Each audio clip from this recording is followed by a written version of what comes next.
That's cool. You know what I mean? Wakes everybody up. Okay, let's do it. It's a great day To be in real estate. All right, one more time. It's a great day To be in real estate. All right. Get it out. Okay, question. Now, how many of y'all reviewed or listened to your CD? Good, good. Good. So what do you think? How many times you listened to it? 3. Good for you, Tina. How about the rest of you? I listened to it once. Did y'all make a point paper on your CD? Yes. Very good, outstanding. I'm going to give you CD 1B today, okay? And we're going to do the same thing for it on Tuesday, okay? Now, I know some of the things Floyd shared with you on the CD we covered yesterday, right? But we're going to hit that a little bit more today. It's really important in this program and for you as a new realtor that you get grounded, that you know what the game plan is, that you understand the issues, the nuances of this business. Do you follow me? It really is important that you get a good grounding in that. And believe me, we're going to get to the other soon enough, sooner than you probably would want. Because it's, the one thing that every agent tells me after about the first week, 2 weeks, is, oh my word, there's so much, you know what I mean? But what's the alternative to having too much? Too little. Having too little, right? So I'm of the belief that I'm going to share a lot of information with you. You're going to have to really work, and you're going to struggle probably to keep up in most cases. But that's okay, isn't it? Isn't it? It's fine. Because you know what? What I teach you in this professional development program, you're going to hear from me many, many times again over and over throughout your next year with me. I guarantee you that. Because for me, every time we have a meeting, whether it's a sales meeting at a builder open house or whether it's the forum here, for me it's a teaching opportunity. Does that make sense? And when we talk individually, it's always a teaching opportunity. So you won't forget, believe me. You're going to get this again and again and again and again, because this is the only way that you can actually be successful in real estate. So, y'all have any questions from yesterday or from the CD? Or good. So who has their point papers on the CD? Okay, let's start here. Trina, you want to share with the group what you got out of the CD? Track 2 was about, because track 1 was the champ. Track 2 is about who am I and who do I want to become. You know, what does it mean? Who am I? Who do I want to become? I think a lot of it was really about, are you willing to take risks? Because if you aren't, then you're not going to get the opportunities that are on the other side of that risk. That's right. Yeah, this is a risk-taking business. Absolutely, sure is. Okay. And he walked through how you start out unconsciously incompetent and how you go through the stages to eventually become unconsciously competent. So basically, you said it yesterday, you guys don't know what you don't know. That's exactly right, yeah. So right now we're in that unconscious incompetence. And so as we learn and do, we'll progress through those 4 states, if you will. That's right. He talked a lot, you know, there's a lot of banter back and forth about how long have people been agents, and he talked about make sure you stay new. So even if you've been in the business 5 years, 10 years, to stay new in the craft. And then he gave 5 facts. The industry goes up and down. 7 out of 10 people fail. There's 3 groups of agents, good, great, and licensees, and he talked about the difference between those. And I think that going back to who I am, you know, which of those type of agents do you want to be? And he also talked about the average agent closes. He actually said less than 1 transaction a month. Oh, it is less than 1, yeah. And then half the people in the business are happy, and it really didn't matter if they were a top producer or a low producer. So again, who are you? What do you want? If you're not happy, then why are you doing it? So then track 3 was, it talked about why aren't people successful?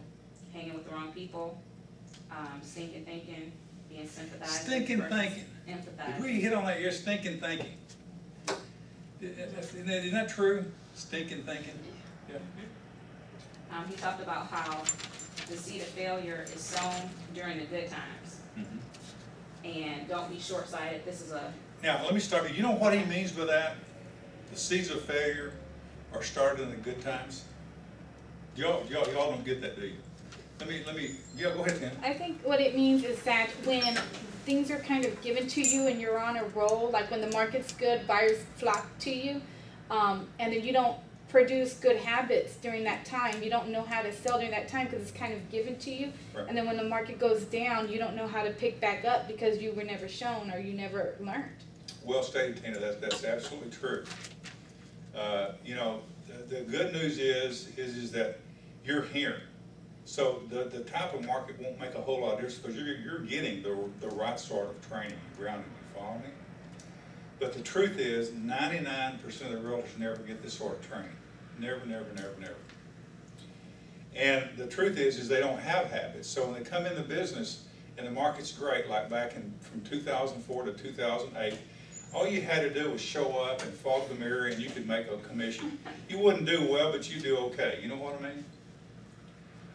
And so now when the market turned, our membership dropped. We lost 500,000 realtors across the country when the market turned down in 2009.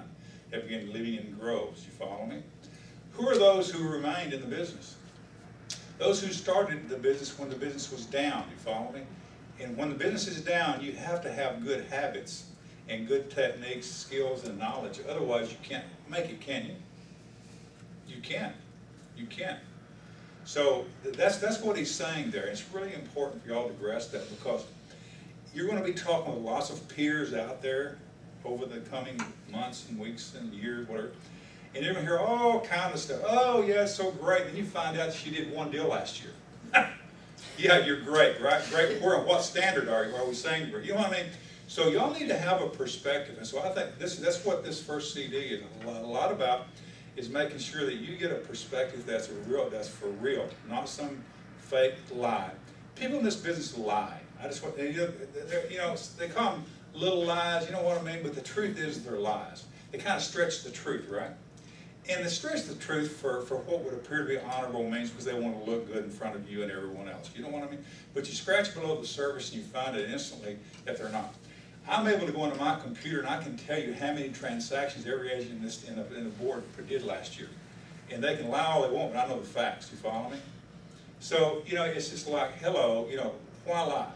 I mean, I believe lying is really, can really hurt you in lots of ways. One, it erodes you. You follow me? It erodes your honor. It erodes how you respond to people, how you react. So don't go there. Don't lie to me. Don't lie to yourself. Don't lie to your client. Because you know what? One day it's going to catch up with you. Whether you know it or not, it will. So go ahead. I'm sorry. Oh, that's okay. Don't be short-sighted. Listings are the name of the game, and then attitude is everything. And then in track 4, he was really talking about realizing your true potential. Why are listings the name of the game? They bring buyers. That's for the business. Building inventory. Okay, what else? Anybody else have a thought? Cut your time. You don't have to spend as much time with them as you would with a buyer. Very good. Anybody else have a thought? Want to listen to that again? Have you heard the term listings are lasters? Listers are lasters?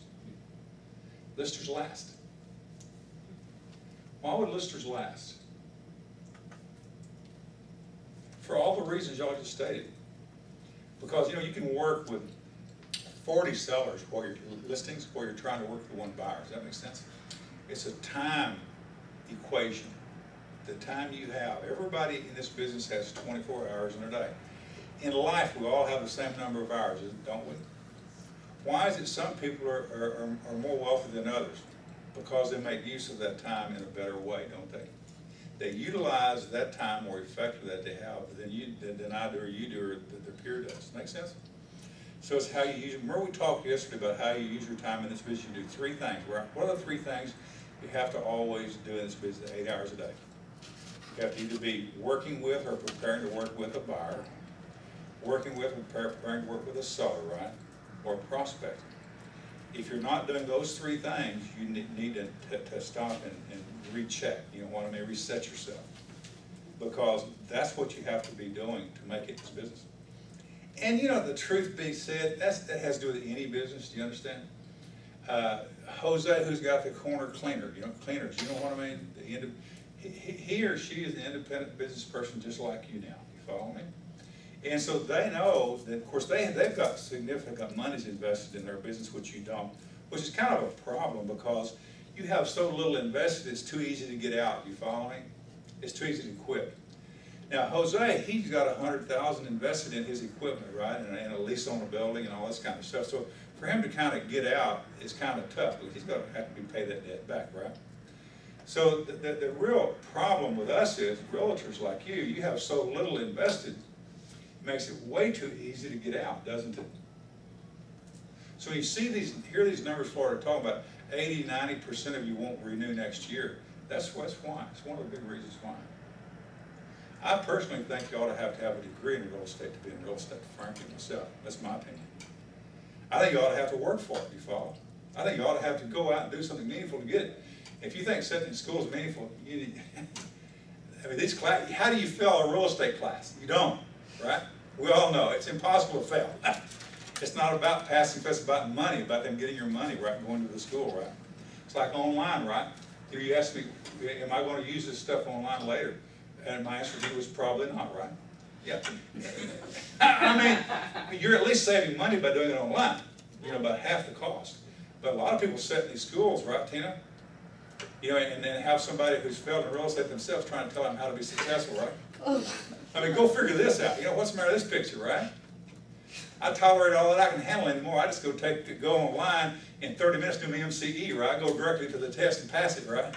Why even look at the material, right? Then, you know, after a while, it's, you know what I mean? It's all the same, right? Can I just say something? As for y'all who didn't understand what he just said, I passed my test the first time. That's not what he was saying. No. We're talking about my continuing education classes. I'm going to take them online. You take yours online, good for you, Yes, Tina. here. Good, because that's what you should do. To waste your time over there in that school is an absolute unadulterated waste of your time and energy and talent. It truly is. All you're doing is you're able to continue your license. Keep going. I'm sorry, but some key things here. I'll jump in because I think it deserves a little more discussion. Does that make sense? Okay, good. Track 4 was just about realizing your true potential. And the thing that stood out to me is he said people fail when they're given the option. And you just kind of hit that already. Track 5 was about why do we need to change? And he focused a lot of time on the 3 things that agents need to do for the next 7 to 10 years. And that was have a close personal relationship with prospects. Not clients, but prospects. So build the relationships before you need them, basically. Building your business. And he said, good is the enemy of great. So in order to be effective, you have to be world class. So don't settle, basically. Wow, your client, right? And then the rest of the CD was about SMART. So selling skills, mentor groups, attitude, referral relationships, and time control. And then he went to all those. Do you want me to keep going? Do the entire CD again. Okay, so then the 7 systems of smart selling. Smart prospect was the first one. Building a multiple referral business, relationship farming, and FISBOs is where you focus there. A smart book, how to build a book of business. He said nurture multiple referral sources, and your book of business should be 200 people. And those 200 people will change, but you should always try to maintain 200 people. And your touch point should be to mail to them 12 times a year, call them 3 times a year, and see them at least once. And then it was Smart Week, and all he talked about there was how to be and stay balanced. Then it was Smart Selling. Soft selling is the key. You can be right or you can be rich, is what he said. That's right. And he said, do you want to be you or do you want to enrich who you are? Because a lot of people, he was talking about scripts and how people don't want to practice them because that's not me, that's not how I talk. But it's more about improving who you are, basically. And then he talked about the difference between a pro and a con. And not pro and con as far as good and bad, but a pro salesperson versus a con artist is the intent. So they're practicing the same skills, but it's more about what their underlying intent is. And then he talked about a lot of the things you talked about yesterday that we haven't gotten into yet, like knowing the tip of the iceberg and the buyer and seller safe island and dilemma dialogue, and he stressed qualifying. And he said salesmanship is leadership.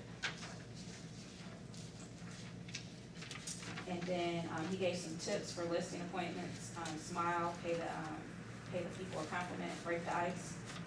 And then he gave 5 phrases that you should always know and be ready to use. No problem. Use that when they're trying to take you off track.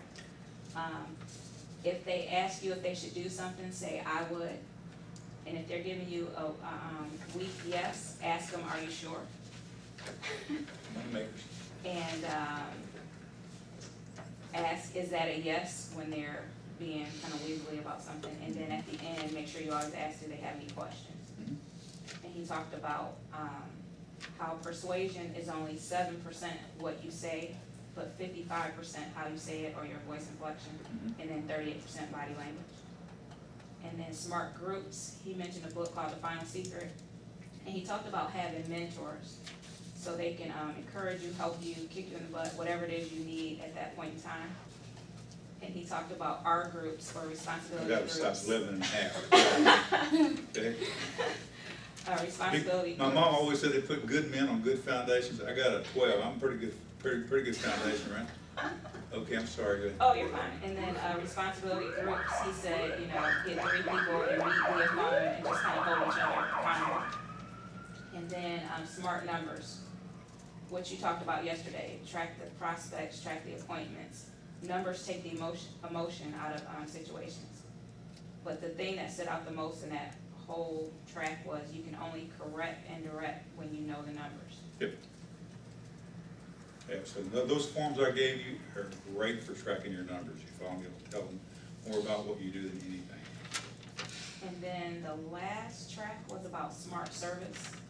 He talked about the power of being nice, and then he closed with the 5 core values that we read at the end of class yesterday. So give by giving philosophy, make the client's goal your goal, live up to your standards despite temptation to lower them, work toward a common good, and always do what you say you will, sometimes more, but never less. There you go. And that's what this business is about, folks. Great summation. Really good, Trina. Anybody else want to cover theirs? Mine was pretty similar to what Okay. Anything different about yours that you think you want out? Yeah, Trina's very thorough. Did you find you picked up, go ahead, anybody, Leah, Tina, I mean, any of y'all can. One thing Jump in. I picked up was that really stuck with me is because in this business you get frustrated very easily. You get you know. And Leah's been in business, what, a year or better? 2005. She's been in business for 5 years, right, Leah? Yep. So you speak from a point of knowledge, right? Yes. He said frustration comes from knowing what you have to say, but not knowing how to say it. That really stuck with me. Yeah. Knowing what you need to say, but not knowing how to say it. You're going to learn how to say it here, Leah. Yeah. Matter of fact, you ladies need to come up closer here. I can't see that far back. I'm getting kind of old. Y'all come up close here. I need to see y'all. You're yeah, you can come here close. We need to be. We're going to be a nice, close family. you got me too. Yeah, if you want to come up here, come sit up here. Somebody, we'll leave boxes. Yeah, no reason not to. Yeah.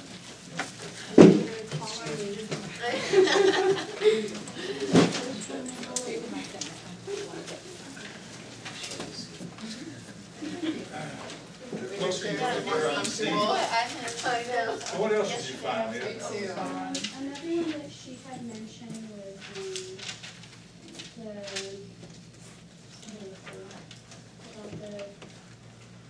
about the confidence, I guess.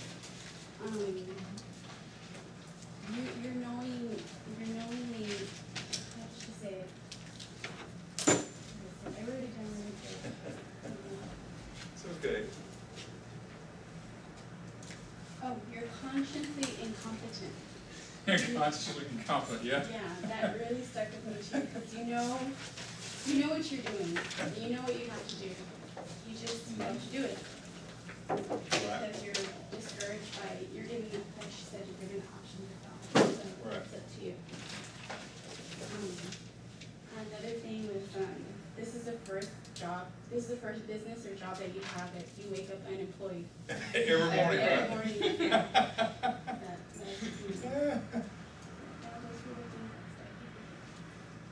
Who else? What about you, Tim? Anything you struck you? I pretty much had what she had,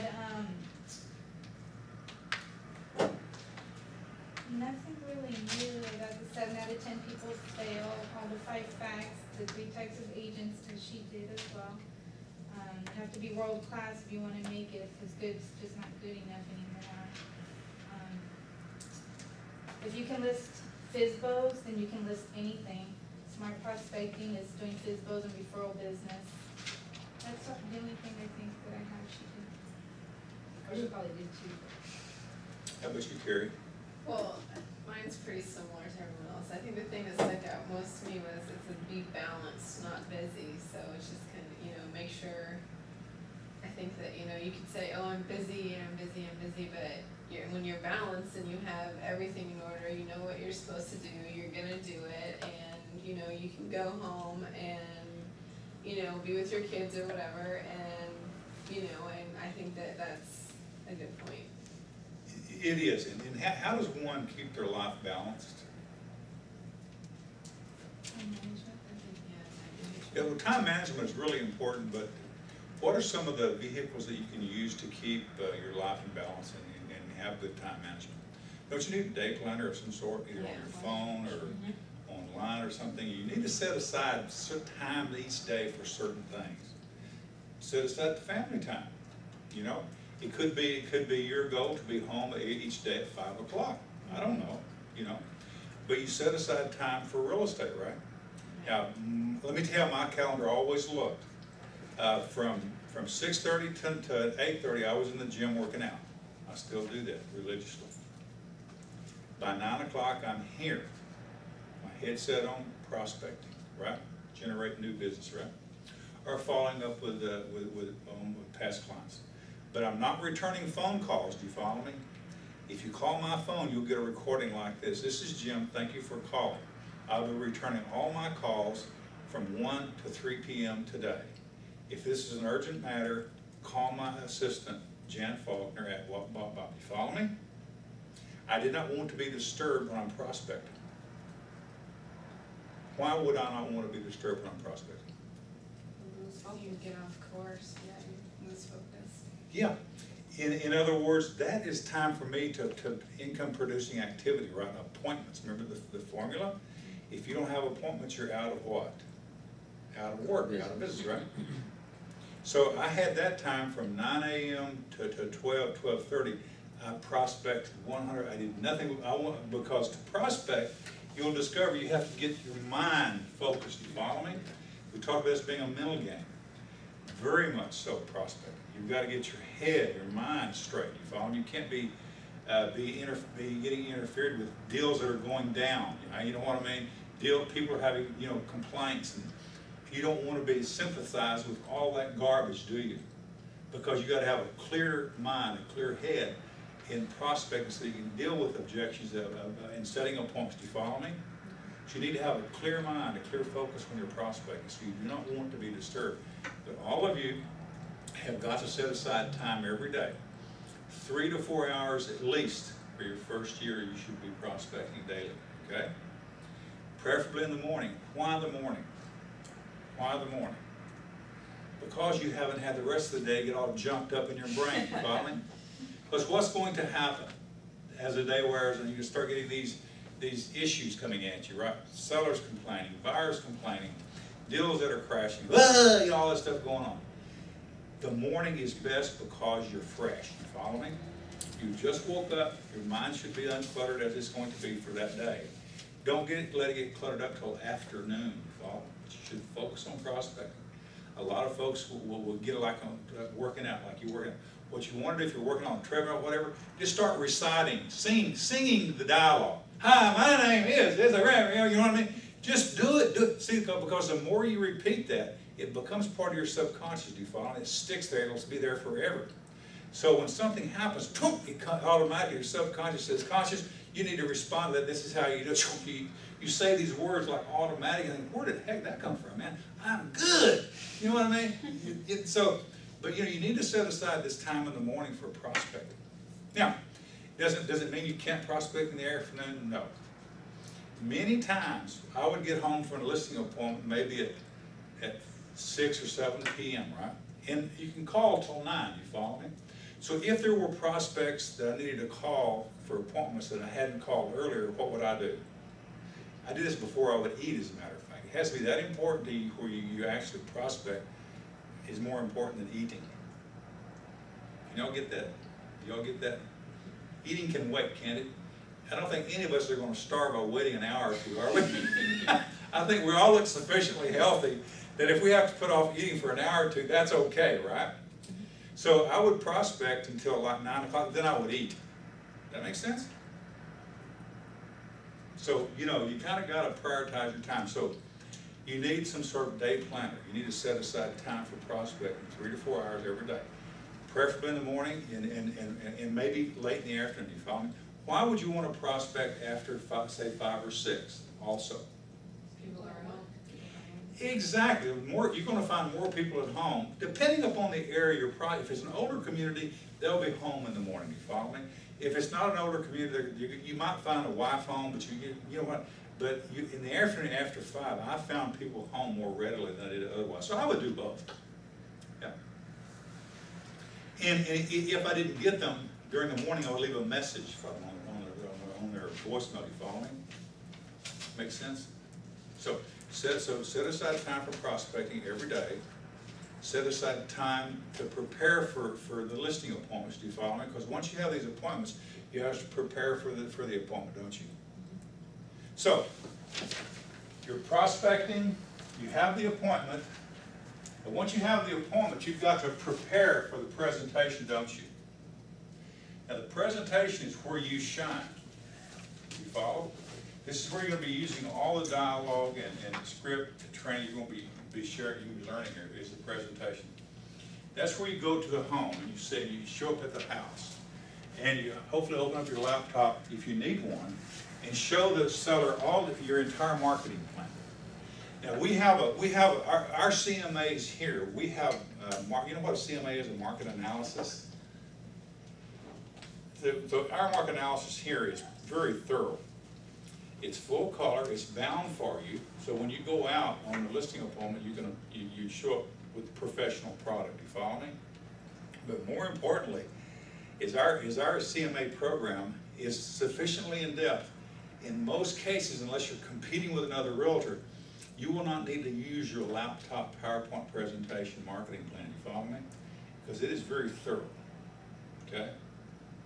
But if you get there and you discover that they're going to be interviewing someone else later, then you want to absolutely have that laptop handy with you. Put that baby on that table, open it up, and show them the marketing power you bring to the table. You follow me? And see, it'll blow everyone else away. So you become their choice. Does that make sense? It's a highly competitive business. You follow? And you got to compete from a position of strength. And how you do this by knowing what you need to know and being able to demonstrate that knowledge effectively. By being skillful. So what else? What else do we learn from that city?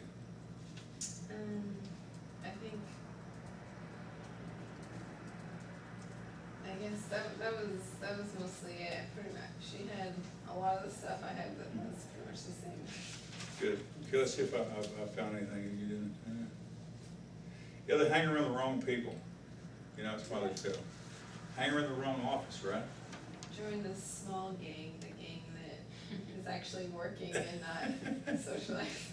There you go, exactly, yeah. You know, that's and keys to success, referrals, COI, SOI, right? Past clients, past customers, building your book of business, wow service, time is money. We showed you yesterday how time is money, how one listing can generate more deals, right? We did that yesterday, didn't we? Get by giving, make at least 10 contacts every day, right?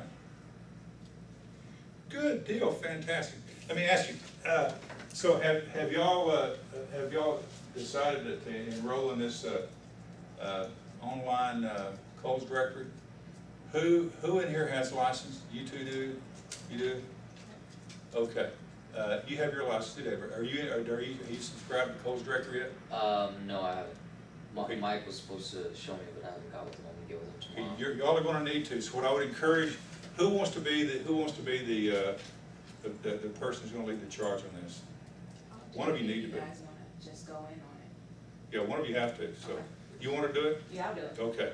So what I want you to do tomorrow, okay, Trina, is I want you to get a hold of these people, right? Mm-hmm. And subscribe to it, okay? Now, everyone in here should be participating. Y'all are gonna have your license pretty soon too. So there should be at least 6, you know, now, Stacy will be back tomorrow, Tuesday, she couldn't come in, so there'll be like 7 of you, okay? So you divide whatever that number is by, what is it, they charge $374 by 7. How many y'all have? Maybe 8.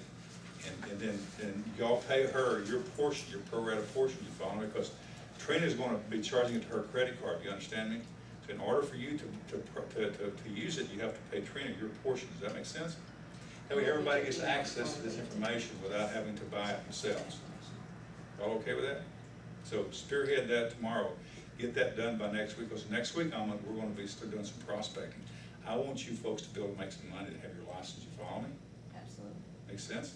So, are we good? Fantastic. Okie dokie. What else do we need to wrap up? Do we need to wrap up anything from yesterday? Huh? Do we need to wrap up anything from yesterday? No? Okay. Good. All right. Fantastic. A couple things I want to cover, then we're going to get into more CDs. Okay? You turn to book 2. Book 2. The Smart Tab.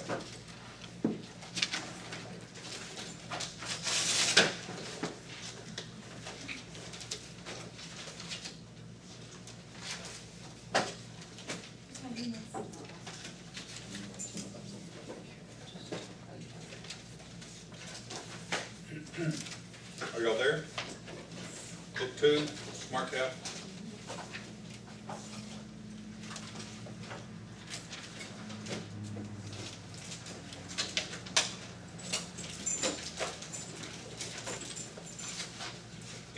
Turn back about halfway through to something that says Smart Program on top.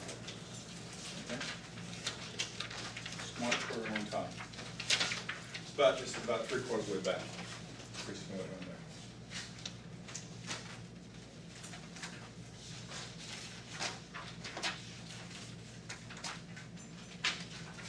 Keep going, you're going. You're right. Keep going. Keep going. Page 1-6. 1-6. Y'all there? Okay. You need to know, these are kind of ticklers, so that you'll have an idea of who you may want to contact and send your business cards to, and do that introductory letter to, right? Complete list here, your family, your spouse's family, extended family, who you buy your tires from, right, on 18, 16 the gas station, 12 the optometrist. All of these people are good possibilities for you. So what I encourage you to do is go through here and put a check mark by those that you feel like you need to contact. You follow me? It creates a great, very thorough list. And the next page is even more pet care. I don't know about y'all, but we take our dogs to this, our dogs and cats to this PetSmart. You know what I mean? Why not prospect down, right? Country clubs, your attorney, pest control, anything that you have an association with, florists, your neighbors, where you live, right? Do they know you're in real estate? Probably not. The library. I know you must go to the library once in a while. You don't. Man, when I was getting my degree, I went to the library a lot. Did you, David? I live in the library. I go get those tests, the instructor told me there are 10 of my tests on file over. I go study all of them. I spent a lot of money at the library reproducing tests. Oh, I guess they don't do that thing, that kind of stuff today. Okay, I'm old-fashioned. Okay, so all these, those are all great sources, right? So I just want y'all to know that's there. Keep turning. Turn back to page E11 on the bottom corner. E11. Okay. I want y'all to be familiar with your books, what you have in here, and how they can be a huge benefit to you. So E11 on the bottom. It looks like this. It's titled Referral Lead Generator, People with Whom You Do Business. Okay? This is actually dialogue for people who you do business with, and those folks on that list. So, we're going to kind of speak this dialogue out loud. Are you there, Trina?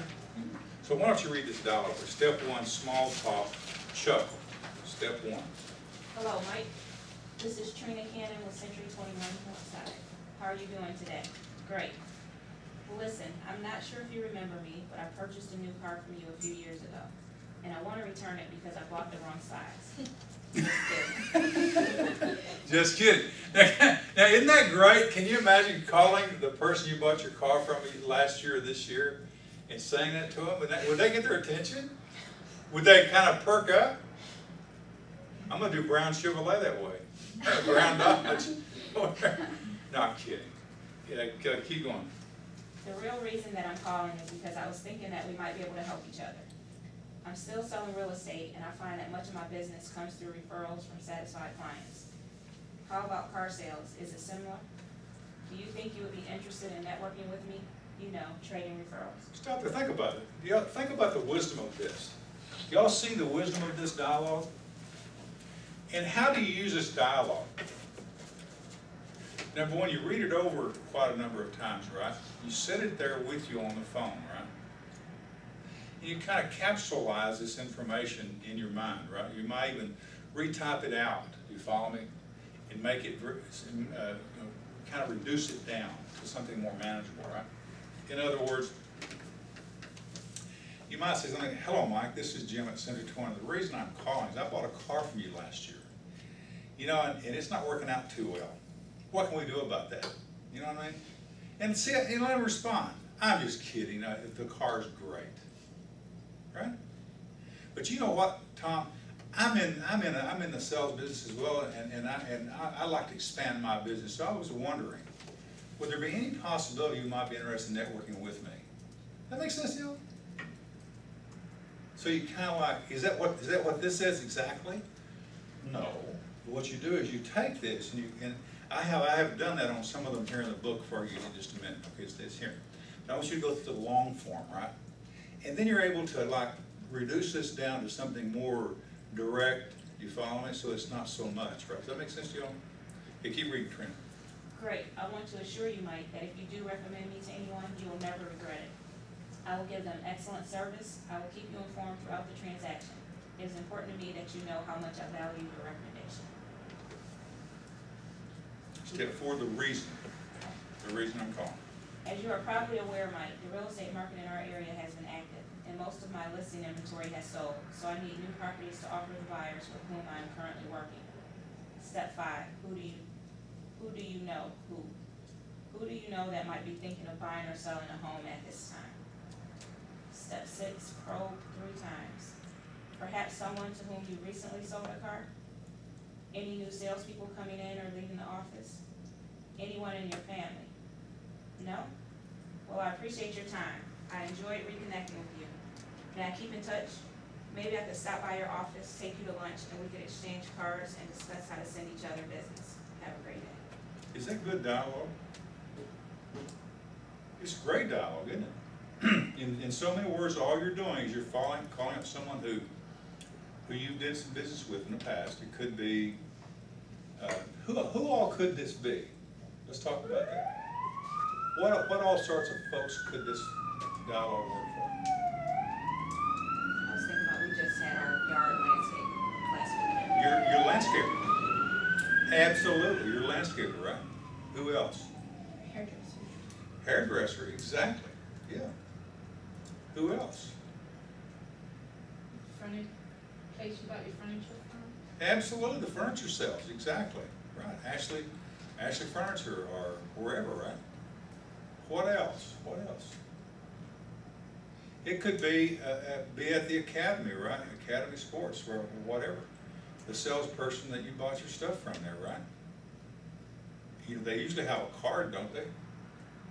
Make a point of getting people's cards and calling them up, later saying, hey, this is blah, blah, the reason I'm calling is, I bought this blah, blah, blah, right? Remind them, right? Does that make sense to y'all? So, people with whom you have done business, okay?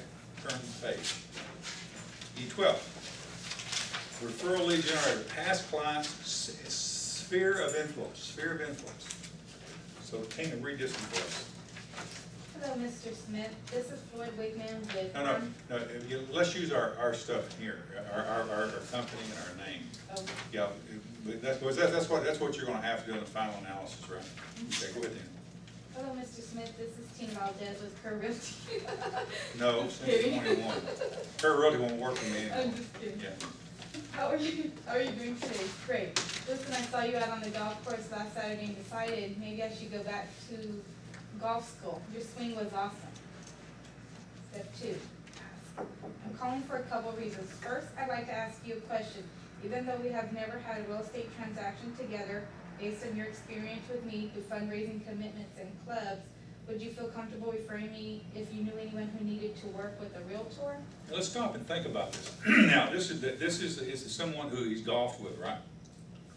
Could this be someone at church? Could it be someone at your volleyball,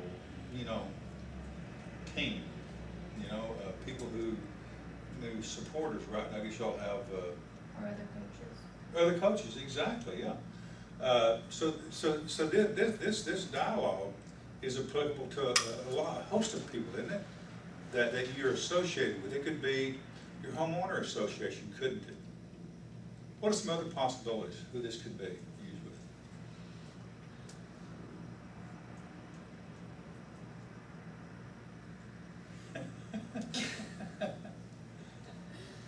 Do you have kids school children? They're not school They have age. daycare? They're in, they're in daycare right now. I do, like mom's club. Okay. Well, mom's clubs, daycare, this is a great source for those sort of people, isn't it? I want y'all thinking about how y'all can use this dialogue in your own particular sphere, right, of influence. Keep reading, Tina, I'm sorry. Step 3, brand promise. Great. I want to assure you, Mr. Smith, that if you do recommend me to anyone, you will never regret it. I will make their goals my #1 goal. I will give them excellent service. I will keep you informed throughout the transaction. It is important to me that you know how much I value your recommendation. Step 4, the reason, help. The other reason for my call is to ask if you know if anyone thinking of buying or selling a home in the near future. You see, Mr. Smith, the real estate market in our area has been quite active, and most of my listing inventory has been sold. So I need new properties to offer my clients. Step 5, who do you know who might be thinking about buying or selling real estate? Step 6, probe 3 times. How about new members application? Anyone moving in or transferring out of your office, or anyone in your family? Step 7, permission and promise. No, well, I appreciate your help. Let me ask you, Mr. Smith, from time to time there are changes in the real estate market that could affect the value of your home. If I were able to keep you posted on those changes, would that be of value to you? So if I keep in touch occasionally, would that be okay with you? Great, then I promise that I will. Okay, now when you have this conversation with your sphere of influence, you're going to want to ask them for something that's not in this dialogue. You want to write this down. You want to ask them for their email address, don't you? Tom, may I have your email address so I can keep you informed about the real estate market in your area, right? And then what you're going to want to do is you're going to want to, when you have your license, you're part of the Century 21 system, in your intranet system that we have, you will plug these people in, right, to your newsletter, right, your e-greetings, your electronic postcards, and all those sources you have available to you. You'll put them in groups, do you follow me? And you'll program that these emails, these e-greetings and newsletters to go out at specified times during the month for the next year, do you follow me? And you also include your email in that group, so that every time the email goes out to all these people you've talked to, right, it comes to you as well to remind you that it did go out, right? And so after a few months and these emails goes out to your group of 15 or 20, might you want to start just touching base with them by phone, right? Because you got to stay in contact with them, right, to nurture them, and you're building a book of business, aren't you? A platinum book of business. So after a while, some of these folks you're going to want to delete, right? Those who aren't giving you referrals, after about a year or less, you want to do what?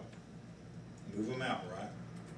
And keep those who do refer business to you, follow? Because you're building a book of business, right? think about this. Do y'all get business cards or notices from your dentist or anything from your doctor? I do from my dentist all the time. He always lets me know when I get the teeth cleaned, right? You know, he wants to make money, right? I know that, but you know what? That reminder, he always sends me stuff through the year. And typically his assistant will call and leave a message for me if I don't answer the phone at that time, right? Are you any different? No, you're not. You're a professional, just like the dentist. You know, you need to do a house checkup, right? Right? I mean, that's what, remember we talked yesterday about the preferred client club, where they're going to be getting color magazines from you, like, right, every month for 10 times a year, right? Right? So they're getting all this being synthesized with all this information from you guys, right? So, and why do you want that? That's called marketing, by the way.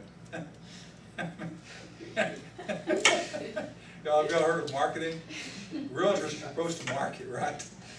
You know, and so what that does is when it's time for when they're having a conversation with Molly at the soccer field, and Molly is being transferred to Andrews Air Force Base in D.C. right or wherever, and she overhears Molly will say, you know what? I know a gal by the name of Carrie, and she's essentially 21. You really ought to give her a call, right?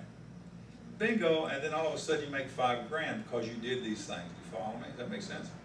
So, you know, all this is really important to y'all. Now, we've got to kind of pull it together. But this dialogue works. Do you follow me? So you want to call them, get their information, then include it in the in your contact data management software, right on the internet system, 20 online. Okay, let's try. Turn to E10. Calling a past client. And on this one, I want somebody to be the client. I want somebody who wants to volunteer to be the client. Like you're calling, you be the client, Kristen, okay? And Carrie, you be the agent. You're gonna call Kristen the client. Kristen, you act like this is for real, that she's calling you because. No, you can follow along. No, she's gonna do the reading. You're gonna do the responding. Okay. Is that okay with you? Yeah, I don't know if I'm gonna give good answers. Well, there's no good answer, just an answer, right? I mean, Okay. you know, kind of get in the role like yeah, I kind of thought about moving, or yeah, I happen to know somebody on my volleyball team. Blah, you know what I mean? Just kind of like get into it. But that's how it's going to be. Okay. Ready, Carrie? Okay. Hi, this is Carrie Neal with Century 21 Northside. How are you doing today? Oh, pretty good. How are you? I'm doing great, thank you. How's your family? Doing well, and yours? Good, they're doing good. And all the kids okay? Yeah, all 10 of them. Sounds like you need a new house. Still trying for your own little league team, I guess so. Yeah, that's the goal. About there, right? Wonderful. I was in the office going through the files and I came across yours. I remember how much I enjoyed working with Peggy and you during the sale of your home. I did not believe Maybe Tom. Yeah. You're talking to Peggy. I could not believe how long it has been since I've spoken with the two of you. Where does the time go? I don't know. As you're probably aware, Kristen, I'm sorry. Kristen, the real estate market in our area has been active, so I'm expanding my business and I could use your help. Based on your family's experience with me, would you feel comfortable recommending me as a realtor to anyone who you might know or might be thinking of buying or selling a home? Absolutely. Well, thank you, Kristen. I appreciate your support, and I want to assure you that if you do recommend me to anyone, I will treat them like family and give them the same service I gave you. I will never pressure them in any way, and I will keep you informed in all our progress. You will never regret the referral. It is important to me that you know how much I value your recommendation. Who do you know that might be thinking of buying or selling a home at this time? Well, actually, my next door neighbor, they actually want to move, but they don't have a realtor yet. Okay. No. No, so okay, so so at this point, this is not. Oh, sorry. No, that's okay because that's what happens in real. So you said, say what you just said. Actually, my neighbors wanna move, but they don't have a realtor yet. Well, wonderful, Kristen. Would you mind sharing their name and phone number with me, Kristen? Sure, their name is Gloria and Lee Wilson. Fantastic, Kristen. If you don't mind, would you do me a favor? Sure. Would you let them know that I'll be calling them this afternoon around 5 p.m. so it's not a surprise when I call? Okay. Would you do that for me? Yes. Fantastic. And I just want you to know, Kristen, after I speak with them, I'm going to get back with you and let you know how it went with them so that you'll know how things are going. Fair enough? Yeah, sounds good. Wonderful. Now, what did we just do there? That's good. No, I'm dead Close the serious. deal. If they open the door, then you gotta. Yeah, you stop. No more dialogue. You close. You follow me? This is like the jugular. You know why? That's why you're a salesperson. You go for the close. You go for the. You remember I told you you were carnivores yesterday, didn't I? This is carnivore time. It's time to capture it. You follow me? Slit his throat. Take it in, right? No, but you know that. Did that make sense to you? Yeah. Because you didn't know it's not here, Right. right? But you're going to learn, right? Right. So you want to say, great, Kristen, thank you so much. Would you mind sharing? Let's do this together. Thank you, Kristen. Thank you, Kristen. Would you mind sharing Would you mind sharing the name and phone number of your friend? the name and phone number of your friends? Wonderful, Kristen. Wonderful, Kristen. Before we hang up, Before we hang up, would you mind contacting them, letting them know would you mind contacting them and letting them know that I'll be calling them around 5 p.m. this afternoon? that I'll be calling them around 5 p.m. this afternoon? That way they won't be surprised. That way they won't be surprised. And Kristen, I just want you to know how much I value your referral. So I'll be calling you back later to let you know how it went with Tom and Mary. So I'll be calling you back later to let you know how it went with Tom and Mary. Have a great evening. Have a good evening. Isn't that wonderful? Isn't dialogue knowing what to say wonderful? And you know what you just did with Kristen? She will be she'll sing your praises. You follow me? Because you're going to call these people, and they're going to be expecting your call, aren't you? So then it becomes a personal referral from who? From Kristen to them, from me. And does that make sense? So I have been referred by Kristen. So are they likely to work with me? Yes, because Kristen and them are good friends, right? And a good friend would only refer somebody that they truly like and enjoy, right? Make sense? See, real estate's a very personal business. Do you understand me? One more time. Real estate is a very personal business. Y'all get that? Yes. Is this personal? Yes. Kristen made it personal because she told Tom and Mary, look, I know this guy, his name is Jim, he's a great realtor. He's going to call you. I just want you to know he sold my house, right? Me and Peggy's, right? And so you're going to call, and they're going to work with you, right? And then do you then owe Kristen a debt of gratitude to go back and let her know how things turned out? Do you? Yes. Yes, you do. So you call Kristen back the next day. Kristen, I just want to tell you how wonderful Tom and Mary are. We had a great time, and I'm going to get their home sold soon. I can't tell you how much I appreciate having the chance to work with them. If you know anyone else, Kristen, in the future who might need my services, I want you to feel free to let them call me right away. Fair enough? Does that make sense? If you get somebody and they're willing to give referrals, but they like expect something in return, how do you handle that conversation?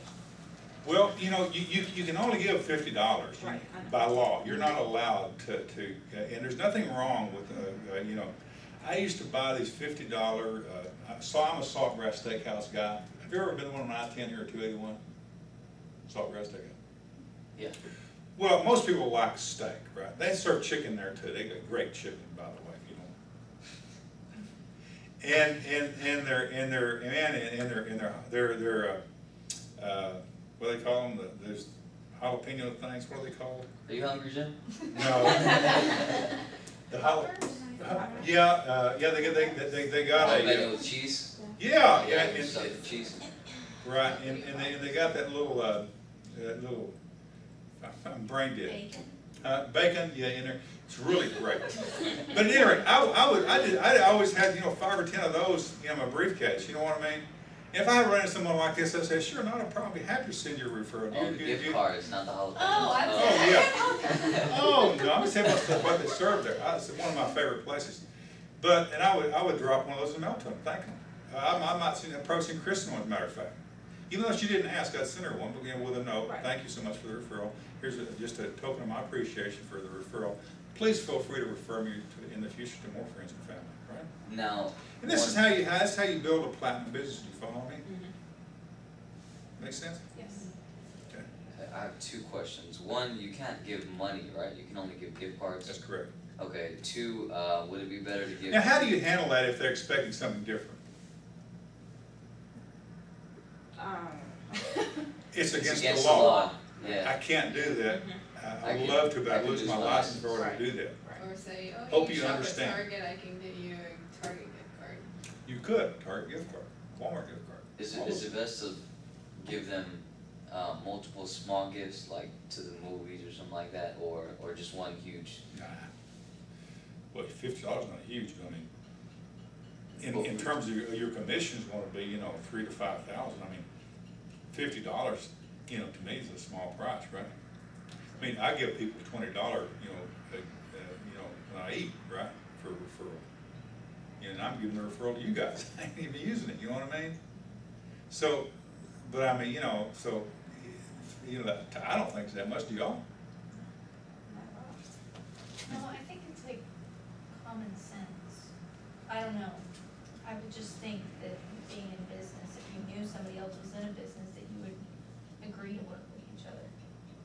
Yeah, you should, yeah, and Right. normally they don't expect anything in return, to be honest with you. Right, it was just a question. Yeah, no, it's Run good. across those No, it's a people good, that there are they people want like that, that want something quid pro quo, they want something in return. Like they'll ask for it? Hmm? Like people will ask for something? Yeah, they will. With your friends. But I always think it's a pleasant surprise when Kristen gets my card, my note, you know, and this gift certificate. She's saying, wow, that was nice of you. Right. Yeah. So, I mean, I think you need to do that regardless. If they ask you, yeah, I mean, you know, but you have to be honest with them about, I can't give you money, I can't pay you. I What have a question, sorry. Sure, go ahead. Well, speaking of gifts, like if somebody buys a house, are you supposed to give them like a housewarming gift? Not necessarily. Is It's there not like- uncommon not to. It's Oh, common, no, it's no. common to do that. Right. Now, what I would encourage you to do, even if you don't, is to let them know that your gift to them is going to be an enrollment in your preferred client club. That they'll be getting magazines and things from you on how to maintain their home and how to make their home more beautiful from you as a gift for the next 5 years. Okay. No, I mean, it's a gift that keeps giving, you know what I mean? Okay. I mean, as a minimum, I let them know that you consider them a preferred client and that you're going to enroll them in your preferred client club. It's your club. And in this preferred client club, you're going to be receiving mailings from me 10 times a year, color magazines on how to maintain and beautify your home and your property. So I hope you enjoy this gift. Yeah. I mean, $35. What I would do is I would invite myself to the housewarming party. Okay. And that's where I would give them their gift, just because you're gonna be personable with them. You're Right. gonna You're find gonna out look what they good. want. And then you're gonna get more business. Not uncommon, give them a bottle of wine. You know what I mean? Champagne. You know, I've done that. Yeah. I've gone through the plant thing. Plants die. Not a good idea. But you know, something like that, and always let them know they're going to be in your preferred client club. Because when they start getting the magazines and the cards and stuff with your name on it, they're going to appreciate that. But that goes for quite some time. Whatever you do for them at closing is going to not be very long lasting. You know what I mean? And pretty soon that bottle of wine will be like forgot, right? Or whatever else the gift card will be used and forgotten in 6 months, right? The preferred client club keeps on coming. You know what I mean? And guess what you have to do? Nothing. It just works for you. So it's just a great thing. Makes sense? So can y'all do this? Can y'all use this dialogue? This preferred client club, you said it was $35, so does that count towards the 50? Count toward 50. Or is The it only for $50 value. referrals? Is it? No. This is something you buy from Century 21. It doesn't, you're not giving them any money. No. In other words, you could give them a $50 gift certificate too. That's what you're saying? Yes. Yeah, you because- could give them a $50 gift certificate. This $35 for a client club has nothing to do with the gifting. Okay. This is an expense that you have that comes off the top of your commission. You follow me? It's a form of marketing, right? It's marketing for you to stay in touch with your client. so that they remember that you're their agent when they get ready to sell. Or when you call them like this, like a past client, they'll know who you are. They haven't forgotten, right? You know, in 6 months, you call them up, or 2 or 3 months, and then you haven't talked to them since then, or they haven't got anything from you since then. They may have forgotten who you were already. I mean, people today, if you think they're going to remember you know, for some reason, us Americans think we're so grandiose, they're going to remember us forever. They're going to forget you in about 30 days. You know what I mean? Who? Trina what? Who's this? But see, if they're getting something from you like 10 times a year, you know what I mean? I mean, you know, so when you call it, won't be like, this is a blast out of the past, I can't remember who the heck you even are, right? So they'll be more out to yeah, you know, matter of fact, I do. Right? Does all that kind of make sense to you all? Yes. Okay. Good deal. Very good. We're making progress. Okay. Turn to people with whom you do business. Okay, so Yes, next page, 11. We started with that. Huh? I said we started with that. Did we do that one? Yeah, we started Okay. with them. All right. Then I guess we're done. So we did them all, right? So y'all, you know what y'all can do? Y'all can role play this more on your own, right? Well, definitely, is that any, Huh? definitely the one E13, is that, do we go over that? Do we do E13? It's the validation process, step 8. After E13. Yeah, we didn't go over it. mine's longer than yours is, I don't Like E13? E12. D13, it says No, system. no, well, I was on E14. I don't have E13. They're out of, E18 is before 12 and 14. I don't have E13. You go backwards. Yeah. They're It's out of just- order. Mine's not out of order. Yours not, mine goes from 18. Yeah, I'm here to E13. Validation process. Well, let's try this today. You and Trina do this one here. Okay, what page? E13. E13. It should be Should maybe be the we right drafted. after. There we go. Okay, Trina and Dave's gonna do it. Definitely. You know, Trina, you be the client. Okay, but I don't have the page, so let him. You don't have be E13? Here. No, It's not in there? no, it skips from 12, 14. See, mine's further back. No, go ahead. who's, Okay, is this, okay, I'm the client, so. alright. Step 8 first. Here it is. E13 right there. Awesome, thank you. Okay, Dave, you be the real. Or A and I, Do I go from the top? Nah, I'll just go. Alright, thank you so much for the referral. I sincerely appreciate your support. And again, I promise to give Tom excellent service. Great. Now, before we hang up, Trina, do you mind if I ask you for one more favor? What's that? I think it would benefit everyone.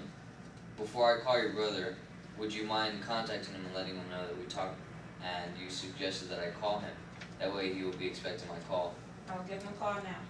Alright, great. Would you be willing to say, well, it's a little forward. Would you be willing to say this? I gave your name to my realtor, David, and I trust him because, blah, ... Maybe you could mention I sold your house and you were happy with my service. I remember you were especially excited because I sold your home in a shorter period of time than the average sale, and I was able to negotiate closing costs that were less than we initially anticipated. That would be great.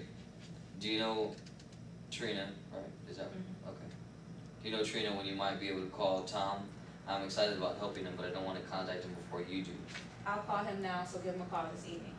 Okay, tell you what, if I haven't heard from Tom by Tuesday, I'll just go ahead and call him. Fair enough? Fair. Alright, thanks Trina. You're the Yeah, best. now, you know, I don't know, all this, It's a to little bit me, too long, It's right? little too bit much. too much, Let yeah. me tell them what I wanna tell them about you and your service. yeah, I think you're asking someone who you don't know that well to do too much. You know what I'm saying? That's me, you know, and so the way we do it, the way I did it is I like better. And, you know, I've done it this way, I've done it for years. But, you know, you can use some of this and leave some of it, you know what I'm saying? It's like a long version, that makes sense? Okay, very good. Okay, there's something in the other book I want to cover, we can then we'll get on to something else. Go to book number 3. Book number 3. Should we make copies of this and actually make it a book of business? This is you can use that, I mean, right now. And- But yeah, but it's only one. Do you think we should, Oh, you know what I'm saying? Like, you can if you want to, sure. No problem, no problem. scan it. That's interesting. Okay. Under the tab, tips for success, turn to page 56. Page 56.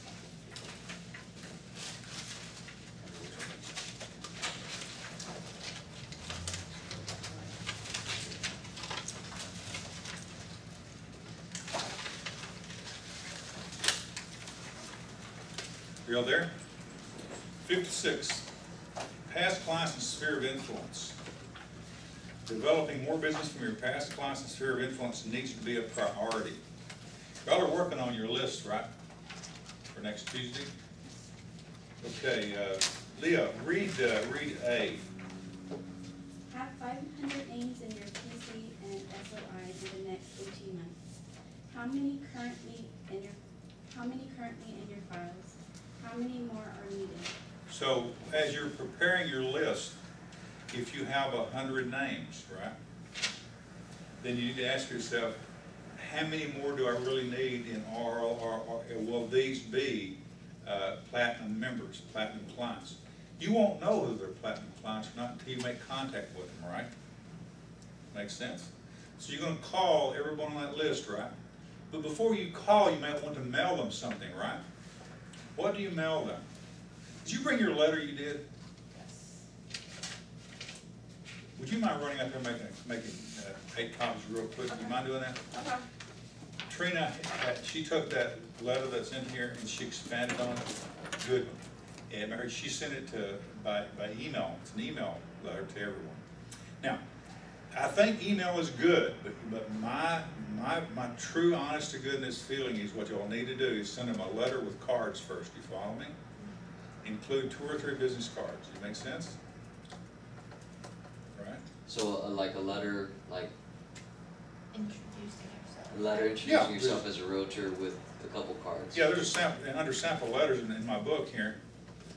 We went there yesterday, right? Y'all know where it's at in the book here in book 2? The sample letters, the tab sample letters, right? The very first letter there in book 2, sample is that letter, right?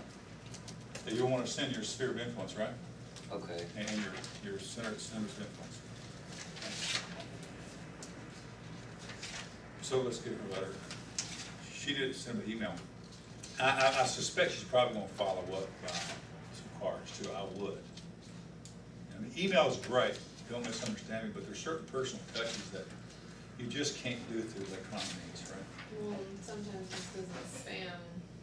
Yeah, sometimes it does. Yeah, depending on the type of system they have. Right? A lot of mine go spam. On that letter in the book, it says that I don't know how it said it, and she said, I've made a change in my career. Right. Well, I'm not really changing my career, so how would I word that, like, I'm Expanding my career. Okay. Yeah. Expanding my career. business. Great. Okay. Yeah. Thank you. Thanks, Rand. And it cut off the bottom because it's the email, Yeah. just like the logo. Right. Yeah. I am pleased to announce I'm officially a licensed realtor with Century United-Northside, which is ranked number 10 in the entire country. I'm asking for your help. If you or someone you know has a real estate need, whether buying or selling anywhere in the U.S., please give me a call.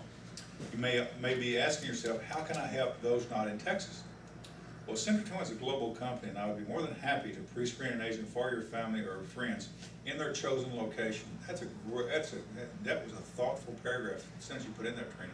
You actually thought this out about the globalness of the company and so forth.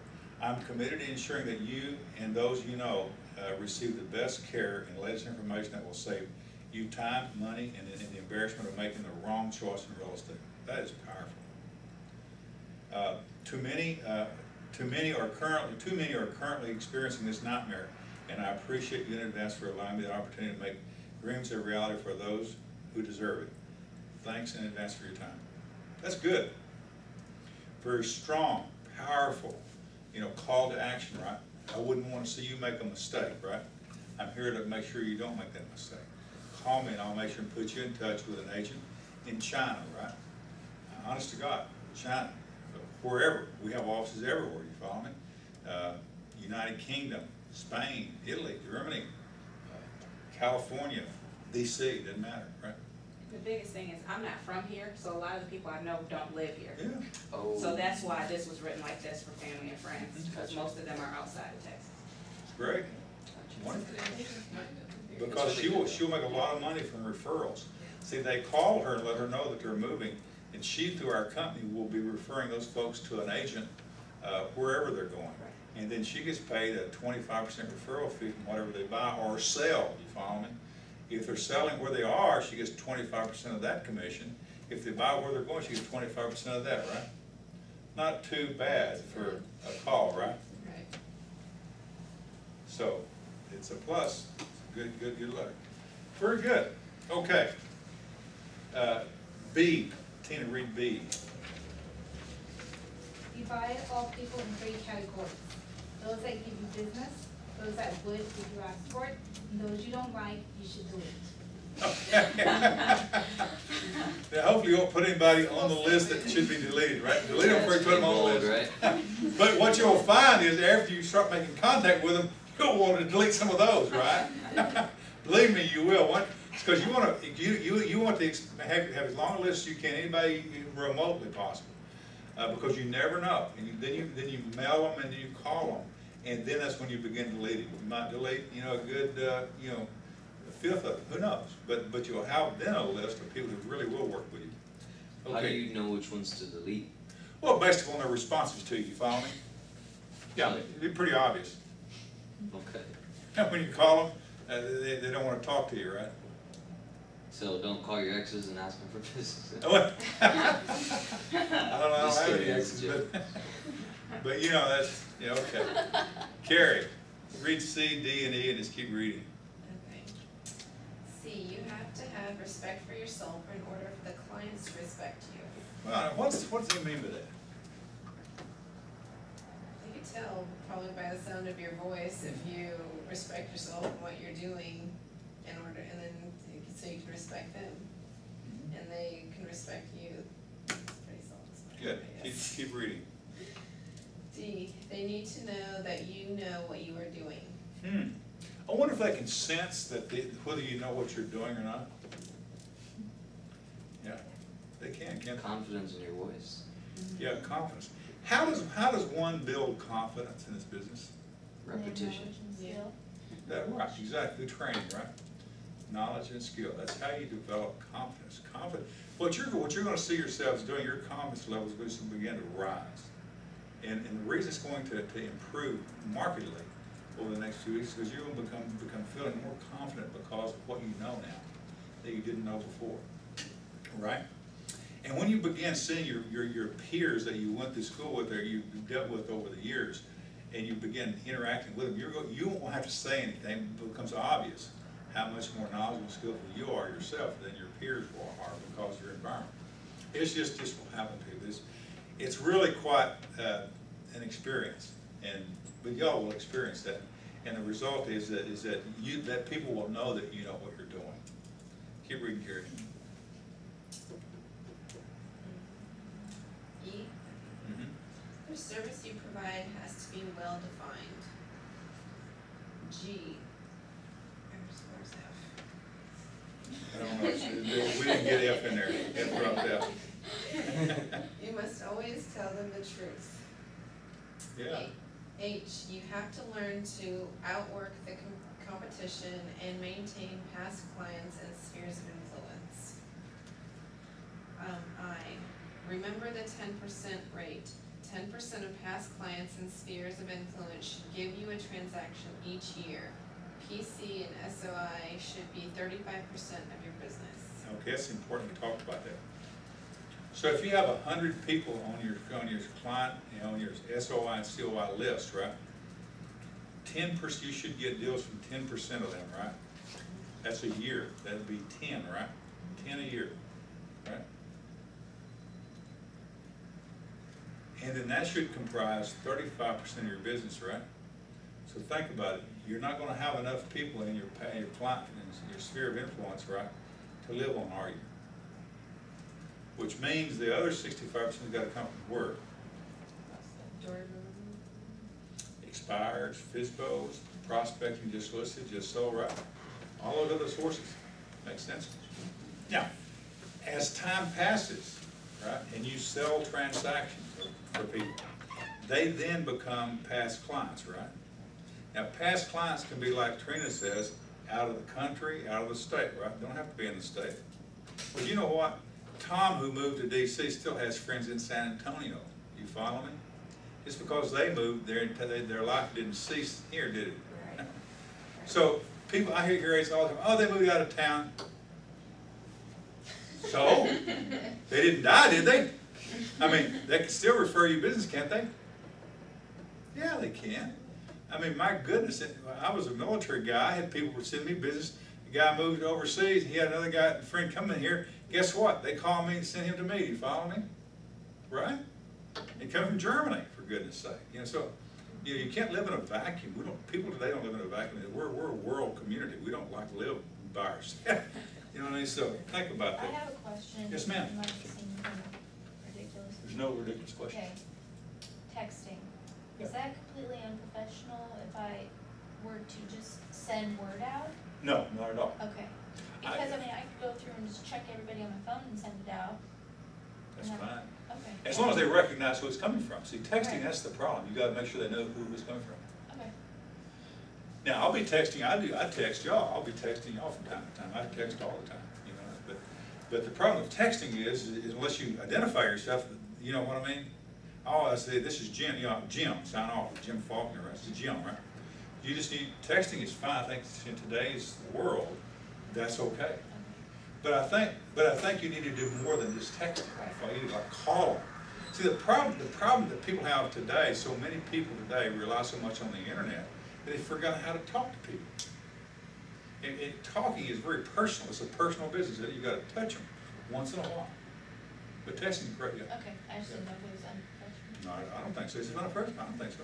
Okay.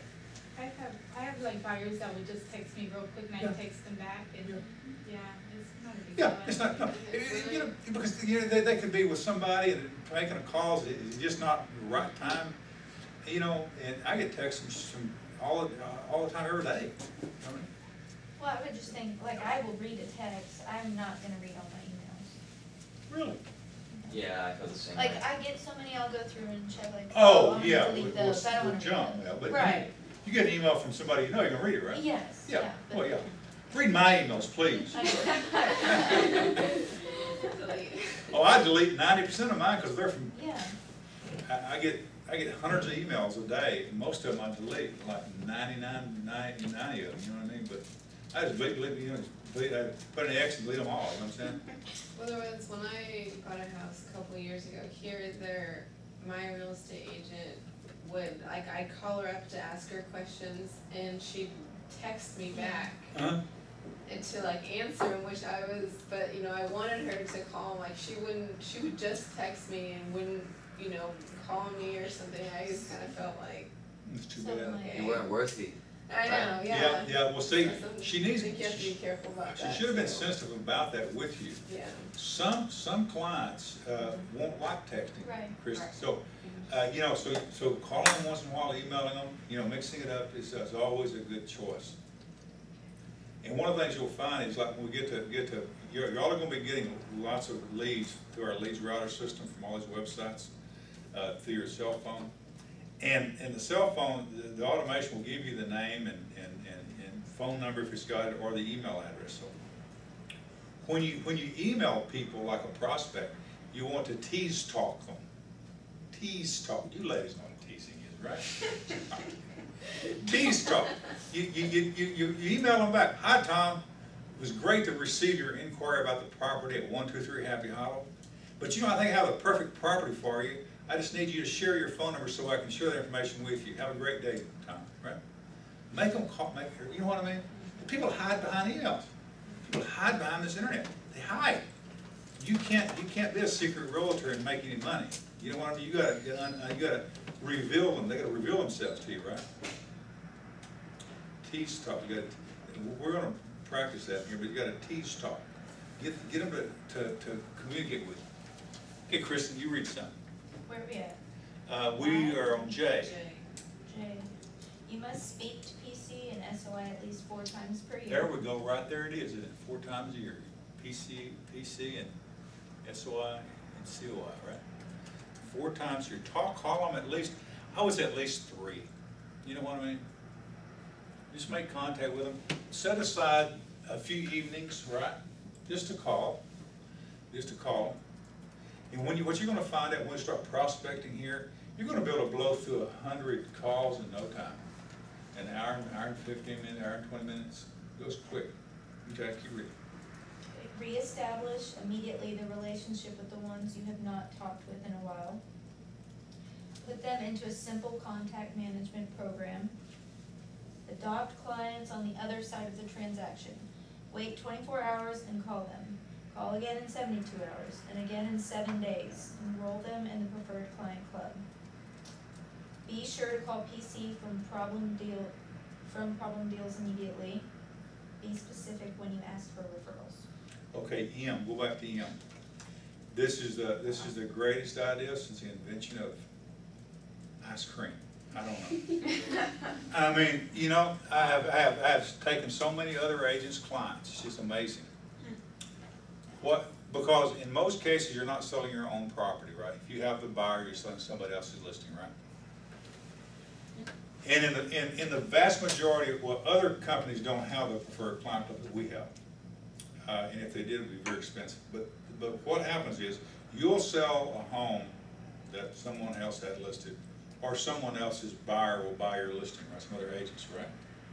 Right. So what we're talking about here, and this is I put this in here. What this means is that you will want to enroll both sides. Do you follow me? Let's say that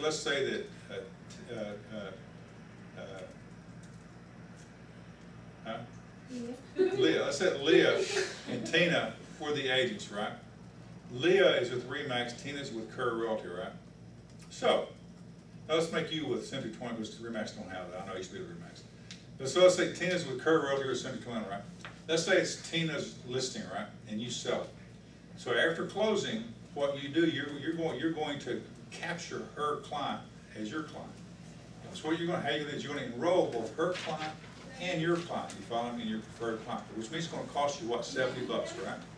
For 2. Then, about 3 or 4 days after closing, you're going to call her client.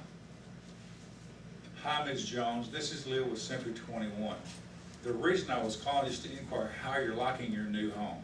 I hope you're enjoying it. The sellers love the home. Let them talk, right? Blah, blah, blah, blah, blah.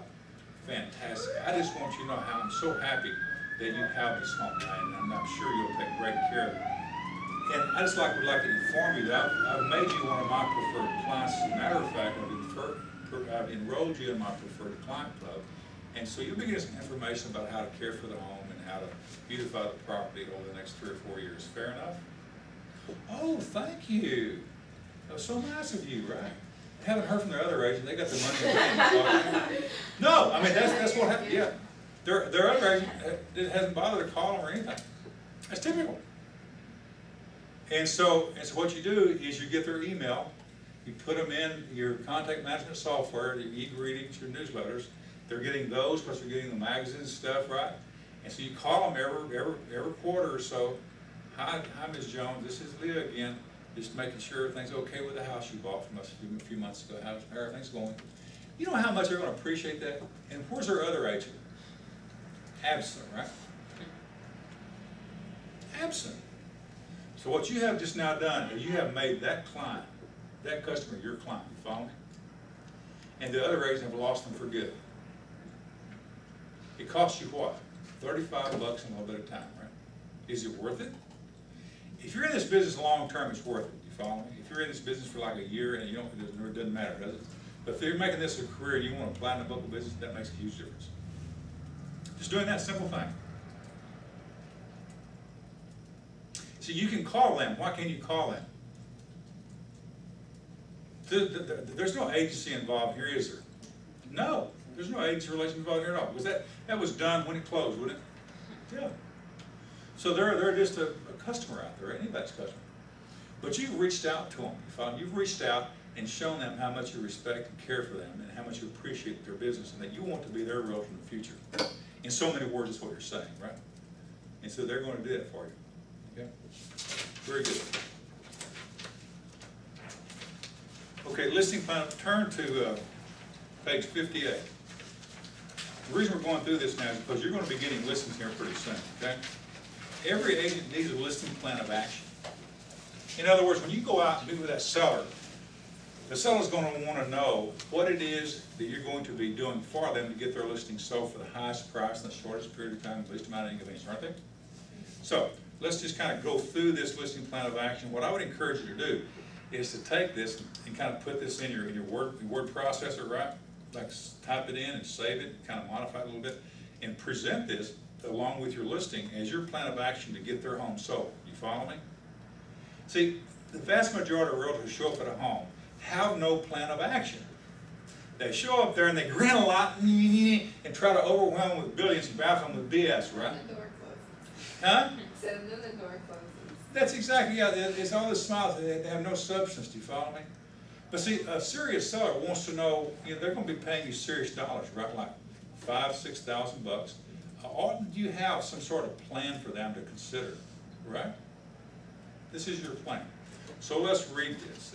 David, read the objectives if you don't mind.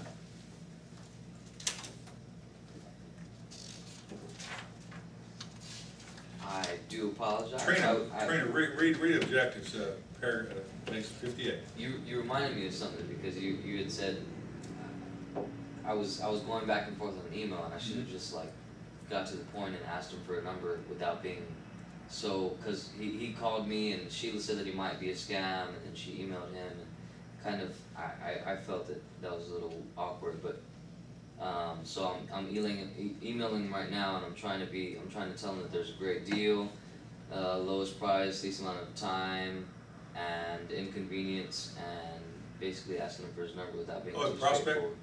Yeah, it's somebody who contacted me who's in the military, so. So Sheila forwarded that to you? No. It was something that I got on my own, and I told her about it, and she felt. Well, let's stay with the trainers. Trina, go ahead and read the objectives. To assist in getting as many qualified buyers as possible into your home until it is sold. To communicate to you weekly the results of our activities. To assist you in negotiating the highest dollar value between you and the buyer. Very good. Tina, read some of the following steps. And then what you're going to be sharing, you're going to be give them a copy of this, right? You're going to go over with your client, with the seller. Okay, so read some of the steps you'll be taking. The following are the steps to take to get a home sold, a proactive approach. Number 1, submit your home to your local MLS systems. Number 2, price your home competitively to open the market versus narrowing the market. 3, promote your home at the company's meetings. 4, develop a list of features of your home for the brokers to use with their potential buyers. 5, fax a feature sheet to the top agents in the marketplace for their potential buyers. 6, suggest and advise as to any changes you may want to make in your property to make it more sellable. 5 is missing, or no, 7. Constantly update you as to any changes in the marketplace. Number 8, prospect however many hours a day and talk to however many people per day looking for potential buyers. 9, contact over the next 7 days my buyers' leads, centers of influence, and past clients for their referrals and prospective buyers. 10, add additional exposure through a professional sign and lockbox. 11, whenever possible, pre-qualify prospective buyers. Can you continue? Yeah, please. The following are the steps to take to get a home sold. A proactive approach continues. 12, keep you aware of the various methods of financing that a buyer may want to use. 13, when possible, have the cooperating broker in the area tour your home. 14, follow up on the salesperson who have shown your home for their feedback and response. 15, assist you in arranging interim financing if necessary. 16, represent you on all offers presentation to assure you in negotiating the best possible pricing term. 17, handle all the follow-up upon a contract being accepted, all mortgage, titles, and other closing processes or procedures. 18, deliver your check that approves it. Okay. So how would you use this listing plan of action in a listing presentation?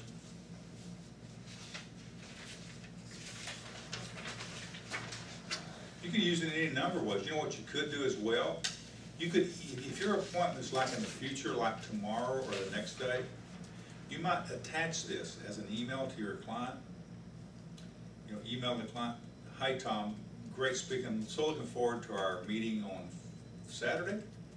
I've attached a listing plan of action I have in mind for your home.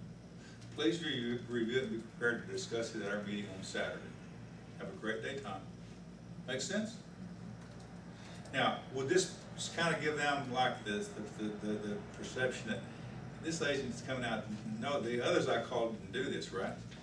They didn't have a plan, right? Now, one thing I would say to you, on 13, we do caravans here, so you need to change 13. I will be having a caravan of agents from my company touring your home within the first 30 days. Okay? I will be having a caravan of realtors from my company tour your home in the next 30 days.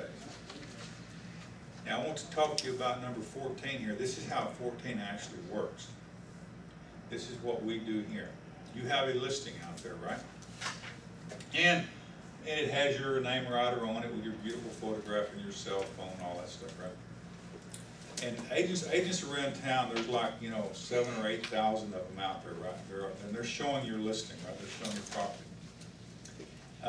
And we have this website called Centralized Showing System, CSS.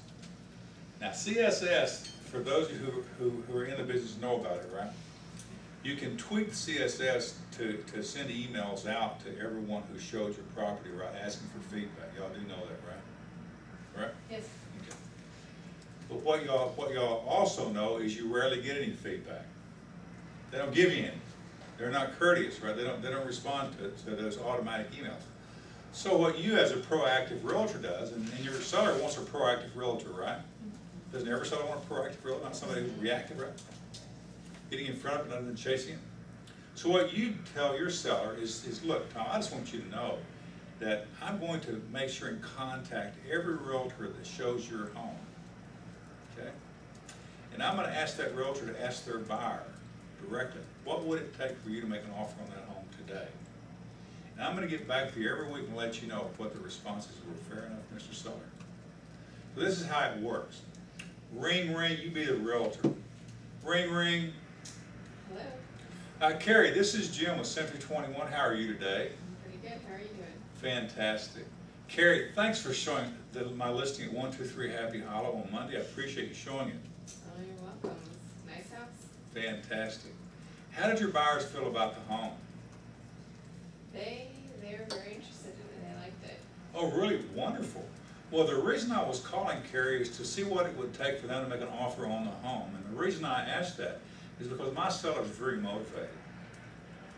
So if you don't mind, Carrie, I would like for you to contact your buyer and tell them I called you. And if the seller would like to entertain any offer they might choose to present. So would you mind contacting your buyer and asking them to make an offer on our home? Sure, I can do that. Fantastic. And when might I hear back from you, Carrie? Probably tomorrow. Wonderful. Now, does that beat not doing anything? I tell you what that'll do. That'll get your seller offers. What have you done? You called the other agent, right? And you can't call the buyer, can you? It's against the agency, so you can't do that. But who can you call? The agent. Yeah. And that agent's going to be shocked that you actually did this. Wow, that's cool. You know what I mean? Because you got a call from Jim, right? And so as the buyer agent, you call your buyer, hey Tom, Mary, man, that agent at the house, he called me. He said, that seller's really motivated. We need to make an offer on that home. So it gives that agent permission to call the buyer to kind of like, hey, let's make an offer, right? Right? How does homes get sold? You've got to have an offer first. Is your offer always a great one? No, but you work to the greatness, right? That's what you get paid for, negotiating, right? That makes sense? Would your seller appreciate that proactive approach? You think? Okay, just checking. But what I saw was, like, see, you're the buyer's agent, right? So you've taken Yes. your buyer to like 4 different homes and they're like, oh, it's nice, oh, it's nice, oh, it's nice. Yeah. You know, and they haven't made a decision. He just put you on the hot seat to pressure your buyer to make an offer. So more than likely, they'll make an offer on that one home that he just called you on, Yeah. and the other ones will kind of just, you know, You'll forget. yeah. That's right. Yeah, because see, you know, the ones that you showed are probably all pretty much equal. You know what I mean? Because you qualified the buyer, they can only qualify for $150,000 or less, right? They're all going to be like in that range, 4,000 or 5,000, blah blah blah. And then this agent calls you and says, "Man, my seller's motivated." That immediately tells the buyer, "Man, this is one we're going to move on, right?" They're motivated. You know what I mean? They might take less, right? And you know what? See, the truth is, and when we get the pricing in this program, you're going to see it. See, the thing, when you go list a home, you list it for $150, and you know only two, and that seller says, "Well, Carrie, I tell you what, just between me and you, I'd take $140, but I want to put on market for $150 because that's really what I want." So what has that seller done there? He said he'd take $140, right? But he'd like to get $150. That's what we call the greatest secret in the world, Carrie. There's 2 people in the world who know he'll take $140. Who are they? You and your seller. The seller, right? And what good does that do the seller? Those buyers who are seeing, see, you can't tell the other agent that he'll take less than the $150. If you do, you violate your code of ethics. You follow me? It's a secret that you can't share with anyone, right? Right. So by calling, in this call, did I tell that other agent that take $140? No. What did I say? That they're willing to negotiate on. They're motivated. I didn't say that even. I just said they're motivated. You follow me? You know, it doesn't matter whether you know whether they take $140 or not, but see, sellers will tell you that to get the price up. And what I'm giving you here is some golden advice on how to get them to not do that. You just say to the seller, well, Mr. Seller, I appreciate you saying that, but you know what, Mr. Seller, that's the biggest secret in the world. Only 2 people in the world will know you'll take less than $150. That's me and you. Because by my code of ethics, I cannot share that with anyone else. You wouldn't want that to happen, would you? So let's put it on the market at $140, and if you want to hold there, that's just fine. But let's not hide the fact that you'll take $140. Fair enough? That makes sense to you? So you can't tell somebody they'll take less than $150. But you'll always get sellers saying that to you. I guarantee you will. But you just turn to them, look, you know, the best kept secret in the world. There's 2 people in this world that are going to know that you'll take less than $150, and that's me and you. And that's going to do you no good, Mr. Seller. Let's list it at $140 and be firm if you care to, right? Because you know what? I'd rather get 10 offers they turn down than none, right? Right? I mean, at least you'll get some offers. So what if you get a 1/3 offer? At least you got some offers for them to consider, right? At $150, you won't even get an offer. Probably won't even get a looker, right? So let's face it. When you're out showing comparable homes, one's at $150, the rest of them $145 and below, which one aren't you going to show? Which one are you not going to show? But see, he said he'd take $140, didn't he? Who knows that? Just you and the seller, right? So is the seller really being foolish? Does that make sense to you? Okay, let's take a short break. We're going to do some different stuff. Okay? Good, good. Y'all are doing great. Y'all are doing absolutely great.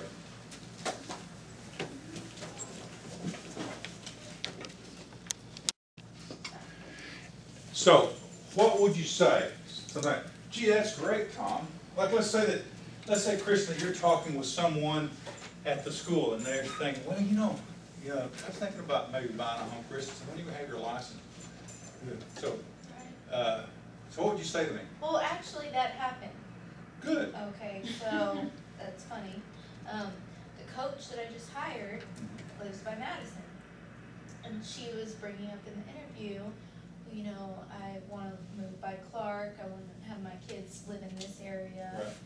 So I didn't, like, it was, you know, a weird situation anyways, but I kinda asked, you know, when do you plan on moving? Why do y'all wanna move? And she said, well, you know, we're kinda uncertain, my husband teaches at East Central. We wanna move close to Christmas time once, maybe if I get this new job, and we just wanna move because we want our kids in different schools. And I said, okay, well, I'm working on my real estate license. When you're closer to that decision, let me know and I'd be glad to help you with it. That's Very good. kinda where I left it. I didn't. That's good. Yeah. That's good. That's good. Because that's a future prospect, right? They're not ready right now to buy. Right. But they're going to be. That's perfect. That's Okay. perfect. But you know, sometimes this could be the other ready to do something like now. Okay. In other words, they're out kind of looking. And you might say, well, you know, that's great. What's her name? Her name is Paige Grisco. Well, that's great, Paige. You know, where have you been looking for a home? Well, you know, I'm a realtor and I'd love to have the opportunity to work with you. So let me ask you, have you signed a buyer representation agreement with anyone yet? No, so you're actually not being represented. Am I hearing you right? Well, why don't we find some time for me to go over a buyer representation agreement with you so that you'll understand the differences between being represented and unrepresented, right? Would you care to be represented when you buy the home so that you get the best possible price and terms? Great. Would today at 4 or would 5 o'clock be best to be with you, right? Close, you know, that's what I'm saying, you gotta close. When you see that opportunity, do you follow me? You close. A close is a set of words you use to move that person from where they are now to an appointment with you so that you can get something signed. Do you follow me? Okay. Before we go any further, take your book one with all the forms in, okay? I want to show you something real quick. I know this is piecemeal, but just one. Book number 1. I think one is a forms book, isn't it? Let me get the book over here. Is that where all the contracts are? Book 1?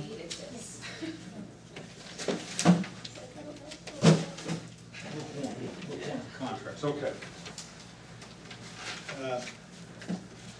You can go back to the sales package, it doesn't really matter. Just go back to the sales package, okay? See the tab that says sales package? Turn to the IBS. Most of y'all have studied, know what the IBS is, right? Y'all see that? Just keep going. Now, when do you have to have a client sign the IBS? First contact. On the first meaningful first face-to-face contact, right? Okay. Turn the page. So, Trina, you look like you're as functions to bits. Read option 1, unrepresented buyer. Buyer is unrepresented. Buyer understands that the undersigned showing agent by law must represent the owner of the property and that the buyer is unrepresented. Buyer is cautioned against disclosing to the agent anything the buyer would not want the owner to know, as the agent must disclose such information to the owner. Okay. Tina, read number 2, option 2. Represented buyer. Buyer desires representation. Buyer agrees to enter into buyer's representation form agreement with the undersigned showing agent. By entering into a buyer's representation agreement, but by law, the agent's fiduciary duty shall be with the buyer and not the owner of property shown by the agent. Which of those 2 you think your buyer might want to sign? Huh? The second. Why? Because they're being represented. Go back and read number 1 aloud again. Buyer is unrepresented. Buyer understands that the undersigned showing agent by law must represent the owner of the property, and the buyer is unrepresented. They're cautioned against disclosing to the agent anything that they wouldn't want the buyer, anything the buyer would not want the owner to know, as the agent must disclose this information to the owner. So which of these 2 you think the buyer might want to choose? Two. Because the alternative is, he's your enemy, right? In so many words, right? I mean, you know, unless that buyer signs a buyer representation agreement with you, by law, you have to represent who? You're a sub-agent, you follow me? You don't have any choice. And see, in reading the IBS, is there any way that the buyer would be able to understand that? Never in a million years. That's why Jim, in my infinite wisdom, prepared this on the back of all our IBSs, you follow me? It really drives your buyer to sign the buyer rep group, doesn't it? Well, most people would just kind of scan it or not even. Well, even if you were to read this, Terry, I guarantee you couldn't come to that conclusion I put on the back of reading this, because you have to be an attorney or an experienced broker to understand this. Do you follow me? Right? This IBS is confusing. Right. When you first meet with buyers, if they're okay signing the IBS and then the second form that you created, Now, this is not the same one, this is on the back. on the back, is it okay to wait on the longer document? Or, Well, not and the more reason than, I ask you that is I had a buyer, I didn't know how to fill out the long form, so I got him to fill out the first two, and I said, there's one more that we have to complete, but we'll do that the next time we that's get fine, together. that's fine, that's So I fine. didn't know how to Yeah, fill it out. because they chose to be represented on the back, right? Yes. Yeah, because see, the reason I did this is your segue into having them sign a buyer rep, you follow me? You don't get the pushback, you follow me? In other words, all too often buyers don't want you, they don't want to obligate themselves, do they? This kind of forces them to make a choice, right? Right. I mean, and what's their best choice? To be represented, option 2, isn't it? So, That's another question while we're on sure. this. Is 6 months the general, is there a There's general not. term we try to go for? What do you recommend? 120 days, 6 Okay. months, yeah. Okay. For what? For the buyer rep agreement. Okay. Now, turn the page and have the buyer represent, the buyer agreement is the next form, you follow me? And of course, this is filled out correctly, you understand, so this is your sample. I needed this. There's no reason in the world you can't go there online and take your sample form and fill it exactly like this, you can't go wrong. Okay, so it's kind of clear, right? Term, January to June, that's about 6 months, isn't it? Okay. Always check intermediary, you follow? The next page. And the next page, page 11, this is really tricky. You've got to be careful of 11A. It's really important. I want you all to get this. Yeah, okay, somebody read paragraph 11A. Somebody read that. David, are you there? Read 11A for us, broker's fee. Commission, the parties agree that the broker will receive a commission calculated as follows: 3% of the gross sales price if the client agrees to purchase the property in the market area. Now that's good. Now, what y'all have to understand, that's just one part of that paragraph. This next part's what's really important. Keep reading. And 2, if the client agrees to lease the property in the market area, a fee equal to percentage of 1 month's rent or a blank percentage of all rents to be paid over the term of the lease. That's where we're going. See, that last part has to do with commercial property. Do you follow me? So you would put in there, you would X that, or and write in 10%. I'd write 10% there now if I was you. 10% of all rents paid over the term of the lease. And on the first, put 10% in both. 10% of the first month's rent. Check both of those. You follow me? No. Both those unchecked boxes, check those. Put an X on them. Put 10% in both of those. I don't know. What's it? I can't find it anywhere. It's right after the IBS. No, I have a lease form. Huh? Really? I have a temporary residential lease. Right? I was looking at this and I have that. See, no, you're in I don't know. sales? Mhm.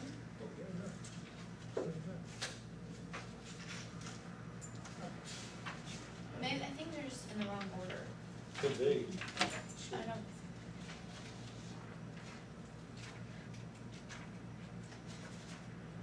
Thirty. No, that's right. You can't, let me get another book. Sorry. There's another book here. Let's trade your book out. See if, of course, when they make these, this is a big job making them, you know that, right? Let's see.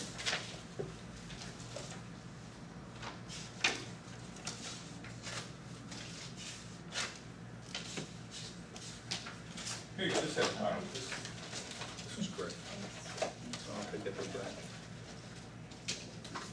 Thank you. You bet. Sorry. No problem. I want to make sure you're there. So everybody there? On page 3 of the buyer rep agreement, turn to page 3, okay? Paragraph 11A. X those two boxes that are not Xed, and write in 10%. What I want to tell you is this, you'll have to understand this. We do commercial real estate here, okay?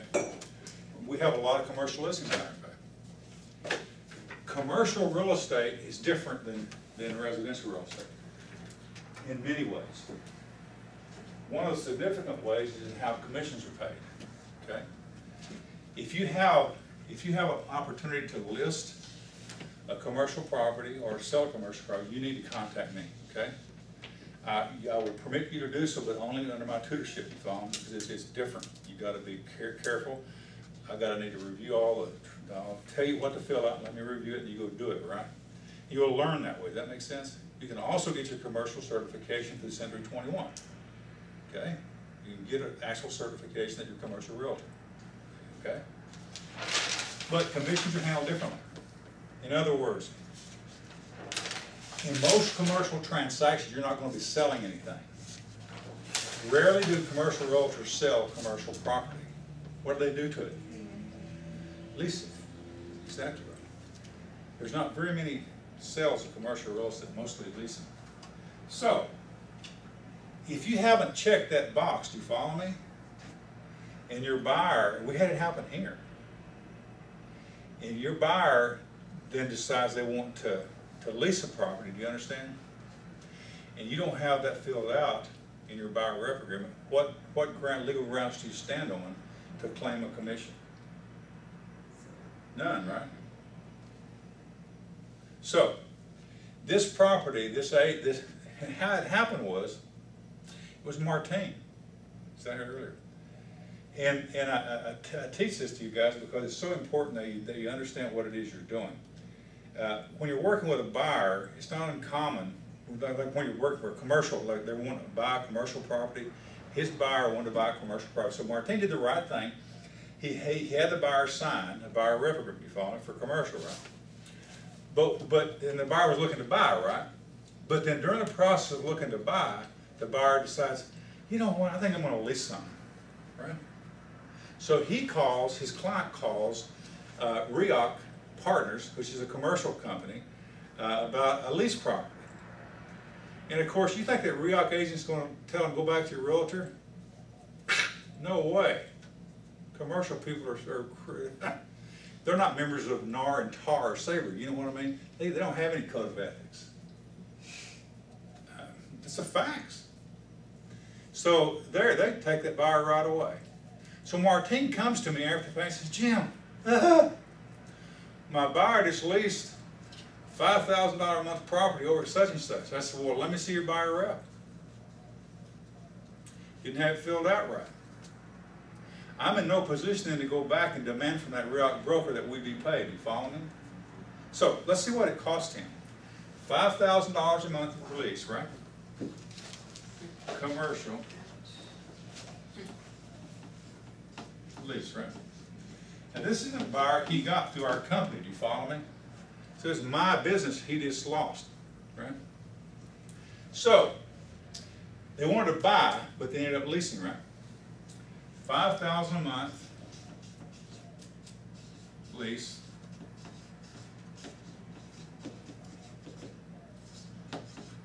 For 7 years. That's what that lease was written for.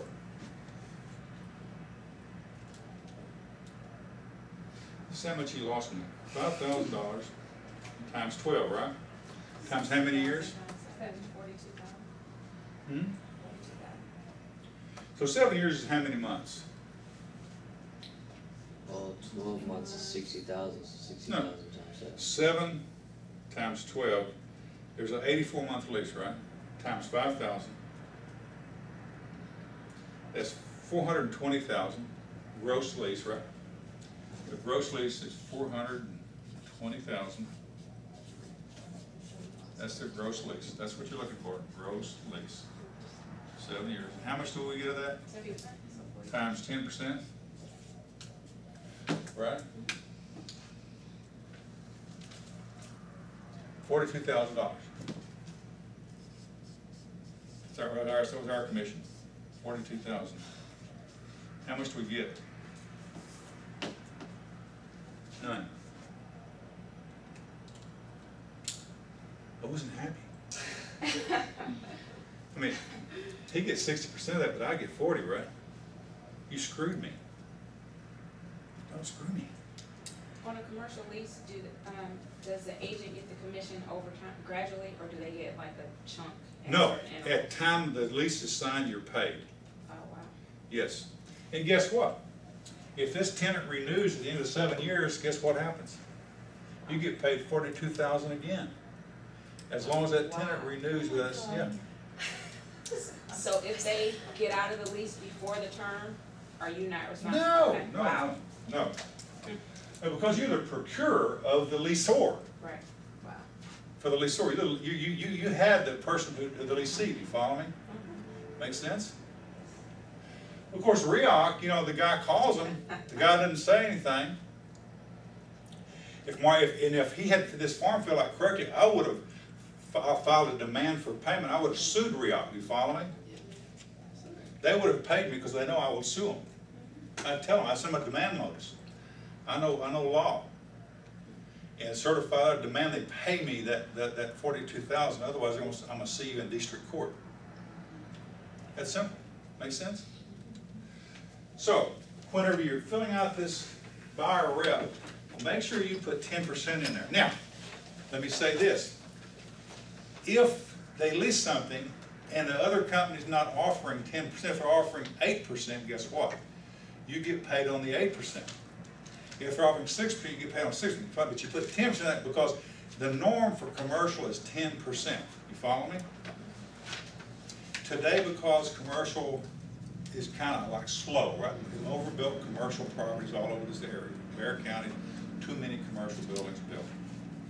We're talking retail, strip, office, industrial, all kind of commercial properties, you follow me? There's too many of them. So because of that, they've had to lower the prices, you follow me, on the lease space. And that has a downward effect on commissions, you know what I'm saying, that they can pay. In good times, 10% is normal. So put 10%, you can't go wrong, because if it's less, you get the lesser. Does that make sense? Okay. Can I ask you something? Yes, ma'am. I have a commercial property listed, and it's like apartments, like duplexes. Yep. And one of them was vacant, so my broker took the property management agreement so we can find out a renter. And, you know, I get a percent if I find the renter. But when the new person puts a deposit, my broker agrees to give me 20% of that deposit on what the rent is. Is that right? Instead of 20% of the whole year lease? You know, a broker, I want to tell y'all something. A broker can do whatever to you he wants to. I can do whatever to you I want to. And I can't be challenged, you follow me? So can your broker you have today. That's just the way, that's the way we're set up. You have to work for a broker like me, otherwise you can't even work, right? So, I mean, that's just the way it is. Broker, the truth is, Tina, I'm not being cruel, I'm just being honest. He can do whatever he wants to do. Would I do that? No, I think that's wrong, but that's not me, right? What would be the norm then on that? Of the whole thing, yeah. Because I have it for sale, but we're putting renters in it too, so the owner can collect a monthly rent until it's sold. Again, you know, I can't comment on how he does business because that's his choice. You know, I have y'all sign, remember that TAR agreement, that TAR independent contract agreement? Do you know I'm one of the few brokers in town that uses that? The TAR, you know, the Texas Association of Realtors Bank. A lot of brokers have their own made up, so you have no protections. You know what I'm saying? None. But that's the way that's the way the business is. Just and so to answer, you know, I really can't answer your question, Dana, and because I don't want to. You know, I know Mr. Kerr. I know who he is, and he's not a bad man, but you know that's what he does business. You know what I mean? You know, so just you know, I mean, but what I try to be fair in my dealings. I was a realtor for many years, right? And I don't like being taken advantage of, right? Yeah, I don't like that. So that's what we operate. So, but yeah. Okay, so let's keep going. Protection period. Make sure you have that filled out. Go to paragraph 16, the addenda that's going to be attached. Look at all that addenda you need to attach. You follow me? Why do you need to attach all this addenda? For your protection. Right? Protect your home from mold. We're going to have all these disclosures signed by your buyer, right? So that if any of these issues were to crop up after they buy a property, you're covered, right, from a legal standpoint. Does that make sense? Okay. And that's pretty much it. And so the license number information down here is what? I'm sorry? The license information, all this is accurate? That's accurate. Okay. 5005993. That's our corporate. That's not my license number. That's a corporate. Okay. See, Northside's part of the United group, right? We're a big 300 agents, right? I mean, you know what I mean? We're a big company, right? We're a small part. We're one part of it. We're 1/6 of that. So turn page to the termination of buyer rep agreement. Okay. Next page. Termination. When y'all run into a buyer who has a buyer rep agreement with another realtor, right? And they're unhappy with the other realtor, they have to terminate that buyer representation agreement, don't they? This is the vehicle that they use to terminate it. And you can prepare this form for them, and they can sign it and they can fax it to their old agent. You follow me? I want to tell you something the law says, and Trek has held. Anytime a buyer or seller has demanded that the broker terminate the listing agreement or terminate the buyer rep agreement, the broker has no choice but to do that. You follow me? That's the law. One more time. Trek has held if a buyer or a seller makes written demand upon the broker that their listing agreement or buyer agreement be terminated, the broker is obliged to do so. Okay? Some brokers try to fight that, but it's a losing battle. Now, so if you want to terminate a buyer rep agreement, this is the form that you would use. So, you may get a call here. We get a lot of calls here from people who are out shopping for a home. You follow me? And oftentimes, we'll ask them a series of questions, which we're going to go through this afternoon. Remember you studied, remember how to answer the phone, remember that? You know, remember those questions that you were supposed to ask? Are you working with a realtor? Wasn't that one of the questions? Remember what y'all read last night? Mm-hmm. Question 3, are you working with a realtor? And they say, yeah. Your next question would be, do you have a buyer representation with that realtor? Yeah. Well, are you satisfied with your service from that realtor? No, right? Think about it. Why would a buyer who has a buyer representative with an agent, why would they be out shopping on their own if they're happy? They wouldn't be, would they? So there's something broken about that relationship. And here they are on the phone with you looking for a house, right? So you ask them, are you working with a realtor? Yeah, I have a realtor. Do you have a buyer representative? Yes, I do. Are you happy with it? It's a rhetorical, it's not even a question, right? But you state it.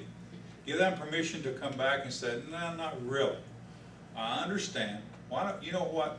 I dedicate 100% of my time, Mr. Jones, in finding my buyers the right home at the right in the shortest period of time, and I'd love to share my process with you.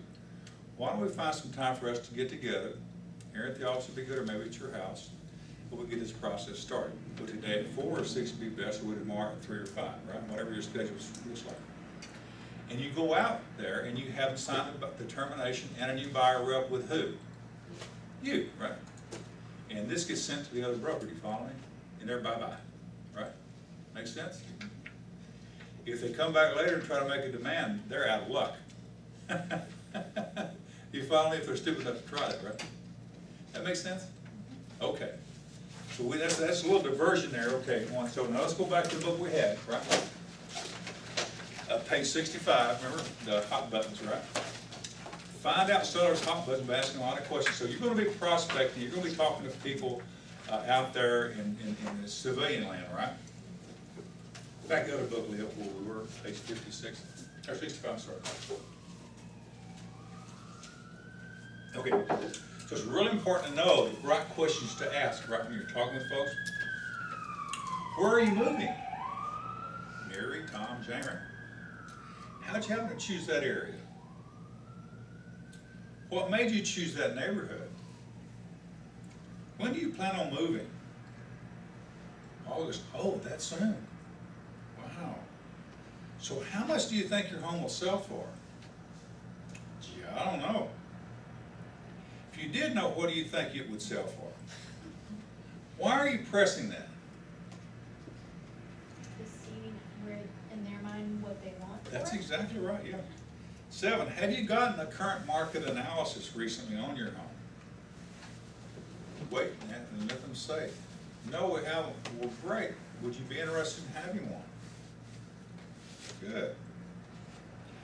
Have you put money down on another house yet? So they could be out looking for a new home, right? Right? If they put money down on a home, would they be in a situation where they really need some professional help like now?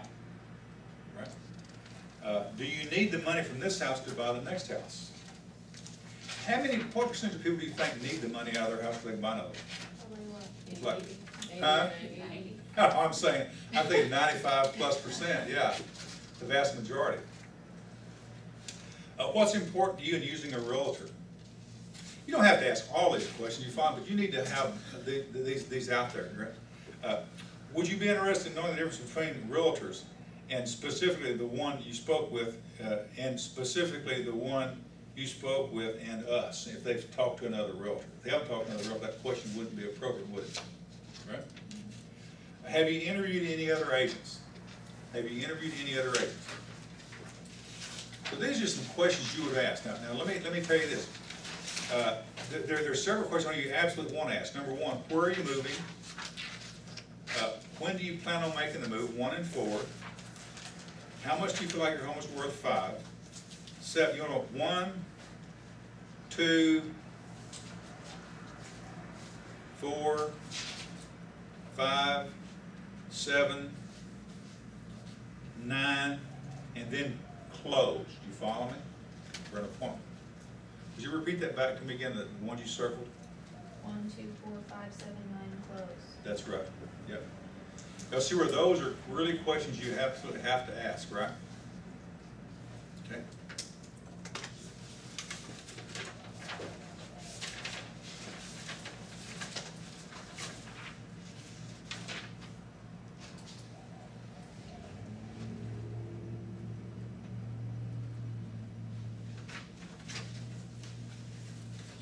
Okay, turn to page 28. Back the other way.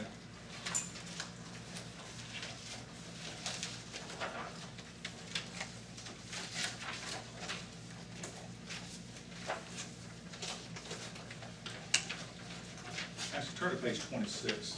Back another couple of pages. We're gonna role play this as a group, and then we're gonna do it up front. Okay. This is what I asked you guys to look at last night, right? Right? When you receive an ad call, and receive a call from a client, right? So, I'm calling in, and I'll be the one calling in. I want you. We'll start with Chris and go right across the room, and we're gonna play like I've called the real estate company here. Let me ask you something. Who do you suspect calls real estate companies? Who would call a real estate company? Someone looking to sell their house. Looker. Somebody thinking about buying or selling, right? I mean, no one else is going to call a real estate company, are they? A Century 21 company? I mean, the only reason they would call is one or two things. They're considering buying a home or considering selling a home, right? And what we know here is a fact is that roughly 35% of the folks who are calling here about a property to buy already own a home that's not on the market. You follow me? So they're not real buyers, are they? Right? They're actually sellers, aren't they? So we have a technique called buyer conversion technique. You're going to learn Tuesday. We're going to be able to convert that caller from a buyer to a seller and go after their home and get their home on the market. You follow me? And then show them how you can save them tens of thousands of dollars in doing so. Okay, but let's deal with this, the call coming in first, right? That's where it first starts, isn't it? Or when you're calling them, right? So, Kristen, I'm going to be the person calling in. I'm going to read the bold. You're going to read the print below it, right? Okay. So, Chris, I'll pretend that you're the agent. I've called in. I'm going to say, Well, where's the property?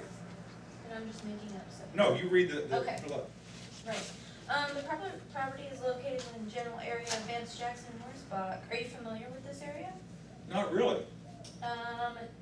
Would this be an area that you consider? I would consider, yeah. Okay.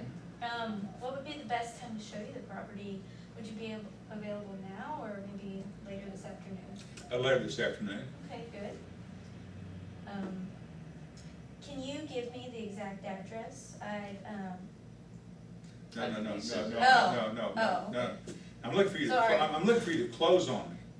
Oh, okay, I'm sorry. In other words, let's go back and do it again. And remember, you're going to close. Now, I'm going to say, what would be the best time to show the property? Now Right. or 5 p.m. Let's say 5. And then Okay. then what are you going to say to me? Because you're going to close for an appointment, right? Right, great. Can I get your name and your phone number? Yes. I don't really. No, that's fine. No. Okay. So when they call in, remember, turn over here back to the. Sorry. No, you don't apologize. Turn to page 30. Handling the sign adding part. Remember? See, these are the questions you're going to ask. I tell you what. Let's go through handling the sign adding part first. Let's do that first. I'm going to be the realtor. You call in. So you call in. I'm going to say, "Good afternoon, Century 21. May I help you?" And then Christy said, Hi. "Calling about whatever." This is Kristen. I'm calling about the property on 44 Bird. Thanks for calling. So I don't make a mistake, would you mind describing the property or reading the ad to me? Yeah, it's a single family house located in Inwood. And Great. I'd be happy to get the information for you. Could you hold for a moment? sure. Oh, I'm sorry. My name's Jim. What's yours? Kristen. Hey, Kristen. Fantastic. What's your number there, just in case we get cut off? Okay, 218-1523. Wonderful. Kristen, thanks for holding. While we're getting that information, do you mind if I ask you a few questions? Sure. Great, Kristen. What was it about that property that caught your eye? I like that it was in a gated neighborhood. Good deal. So security is really important to you, huh, Kristen? Yes. Good. So how long have you been looking for a home, Kristen? About a month. Okay, wow. Well, are you working with an agent? Not right now. Okay, fantastic. How many homes have you actually looked at? I've just driven by 3 or 4 in that neighborhood. Have you been in any of the homes? No. Oh, okay, I see. Well, so do you currently own or do you rent, Kristen? I own a house. Oh, fantastic. Congratulations. Must be on the market, eh? I need to put it on the market. Oh, okay, no problem. Kristen, let me ask you a question. Would you be interested if I could show you how I could save you maybe $10,000, $15,000? Absolutely. Great. Well, I'm going to share that with you, but okay, I got the information you called in on, Kristen. What can I share with you about the property? How many bedrooms does it have and what's the sale price? 4-bedroom. Will 4 bedrooms work for you, Kristen? Yes, And how many bathrooms do you need? at least 3. Listen has 3.5, so it'll work. So the price on this one is $480, Kristen. Will that Okay. work for you? Yes. Fantastic, wonderful, great. Well, Kristen, why don't we do this? Now, you say you currently own your home. Let me ask you, do you need to sell your existing home to get the equity out in order to make the purchase? Yes. Fantastic. So I don't get your hopes up and then dash them, Kristen. Why don't we do this? We find some time for you to come out and visit with you and show you what your home is worth. Then we'll know, have a good idea of whether or not you can cash out enough in order to do this. Would that work for you? That sounds good for me. Why don't we find some time? Will tonight at 5 or 7 be best to meet with you and your husband? 7 o'clock. Fantastic. What's your address, Kristen? 45. Look, it's fantastic, Kristen. I'll see you there at 7 o'clock this afternoon, right? Okay, thank you. Now, I'm going to bring the information on this property, Kristen, and some others with me to go over with you so you'll see what's out there and what's possible for you. Fair enough? Yes. That's how you close. You follow me? Right? So you kind of you got to kind of go for the close, right? Whenever you finish this, you get close. Now, you always use the alternate close technique. Why do you always use the alternate close technique? Is what? Would today at 4 or tomorrow at 6 work best for you? They're both wins. And Win-win. usually it's driven by your calendar, not theirs. Do you follow me? Like you may be tied up tonight with showing buyers, right? So tonight's not convenient for you, right? Would tomorrow be convenient for you? You have to ask this in your mind. You follow me? So you decide what times you're available. That's going to drive the alternate close. Would today at 4, because I'm available from 4 to 6, or tomorrow at 7 be best, right? Because I'm tied up till like 6, right? You are the realtor. Does that make sense to you? Y'all good there? So when you receive a call, blah blah blah blah. Yeah, 5 o'clock would be good for me, Kristen. So you're gonna say what? It's good for me too. Great, Jim. May I have your name, may I have your number, your name and number? You get my name and number, right? Great, I'll meet you there at 5 p.m. Fair enough? Okay. And then what you have to schedule that showing, don't you? Ring CSS 222-2227, right? Right? And you schedule a showing, right? And then you show up there at the house at 5, right? Okay. Make sense? Okay. Carrie, let's try number 2. And I'm gonna say, and I'm calling in, Carrie, give me the exact address so I can go by and see the house. I'd be happy to give you the exact address, Mr. Jim? Jim. However, one of the conditions of the contract with the seller is that we accompany each prospect to the property. I'm free now, or would tomorrow at 3 be better? Oh, wow, so I have to wait till 3? We can, are you available now? Matter of fact, I am. Well, I can meet you at the property, or you can come stop by the office and we can drive there together. Great, where's your office, Carrie? It is located. 10924 Van Street. See you in about 30 minutes. Good, yeah. So you're gonna get these questions from the people calling in. So okay, Tina, I've called in. So I'll just meet you at the property, Tina. That would be fine, Mr. Jim. Fortunately, our office is not far from the home. To avoid the possibility of missing one another, can you come in now, or would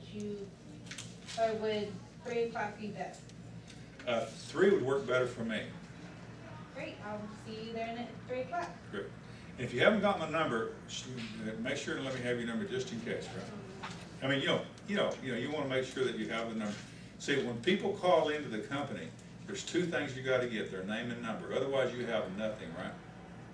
And then when you call to make sure they're gonna meet you there like an hour prior, if you don't have a number and you show up and they never show up, you don't know how to contact them. That's right. And that can happen from time to time. Okay, Aaliyah, I'll just, where were we on 3? Yeah, 4 now. How close to the school? The school's really important to me, Leah. I'd be happy to show you the exact locations of the schools. How old are your children? We have one that's 12 and the other's 16. Oh, wonderful. Well, we can measure the exact distance when we see the home. Are you free now, or would 5 o'clock be better? 5 o'clock after would be better for me, Leah. Okay, wonderful. Well, let me get your name and your number, and then. Sure, it's Jim Faulkner, 413-7220. Wonderful. Thank you. Okay, Trina, how close is shopping? Jan likes to do a lot of shopping. I need to be close to shopping. I'd be happy to show you the shopping areas, Mr. Jim. Do you prefer to drive or walk to shopping? We like to walk, actually, exercise. We can measure the exact distance when we see the home. Are you available now or at 4? 4 would be better for me, probably. Can I get your name and number just to make sure we don't miss each other? Yes, ma'am. It's Jim Faulkner, 210-413-7220. Great, I'll see you at 4. Great, thanks. Very good. Okay, David. We just like to drive by the property. We're not sure when we won't go in. Oh, we're on the next show. Yeah. It's always a good idea to see the exterior of a home as well as the neighborhood. What time do you plan to drive by? Probably around 7 p.m. tonight after I get home and have had supper. Alrighty, that's fine. I'm available at the time to answer any questions you might have. And should I pick you up at your home, or do you want me to meet in my office? Where's your office? It's 10924 Vance Jackson Road. That'd be fine. Alright, perfect. Great. See you there. Okay, back to you. Okay, I'll try it again. What are the taxes on that home? I don't want to pay a lot of taxes. I think you'll find that taxes are proportionate to the price of the home. Can I show you the home now, or would 2 tomorrow be better? Well, 2 would be better, but can you bring the taxes with you? I'd like to need to know what the taxes are when I see the home. Yeah, you know what, today I will find that information out for you tomorrow, and I'll print it up and I'll bring it. Before I lose you on the phone, can I get your name and your number? Sure, it's Jim. It's 413-7220. Great, I'll bring that information for you tomorrow at 2, and I will see you then. Thank you. Thank you. Very good. Okay, Carrie, what's the loan on the property? What's the mortgage loan on the property? The loan on the property is quite low. What did you have in mind for a down payment?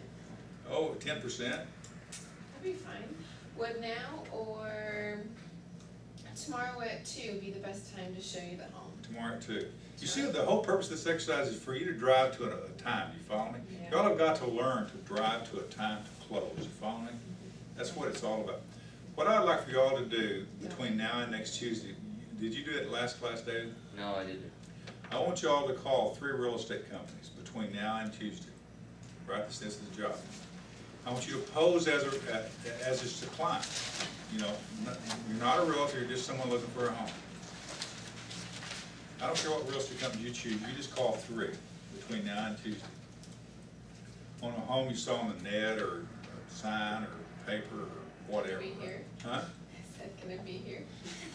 Probably not, because we know how to do this. You know, Okay. we know how to respond. I want you to see what your competition's doing. Do the exact opposite. Yeah. I want you to see what your competition's doing. The reason it won't work here is Sheila takes all the calls coming in for now and defers them out. But I want you to call these 3 real estate companies, okay? Any 3. And on Tuesday, one of the first things I want you to do is share with the group your experience as a buyer, right? And what you're going to find is you're going to wonder for yourself, how in the world real estate in San Antonio ever gets sold? Because it's not because no one knows how to sell real estate. You follow in this town? There are very few people that do, and that's you guys. Most of the people you're going to experience, these realtors are so woefully bad, they won't get your name or number, they won't call you back at all, ever.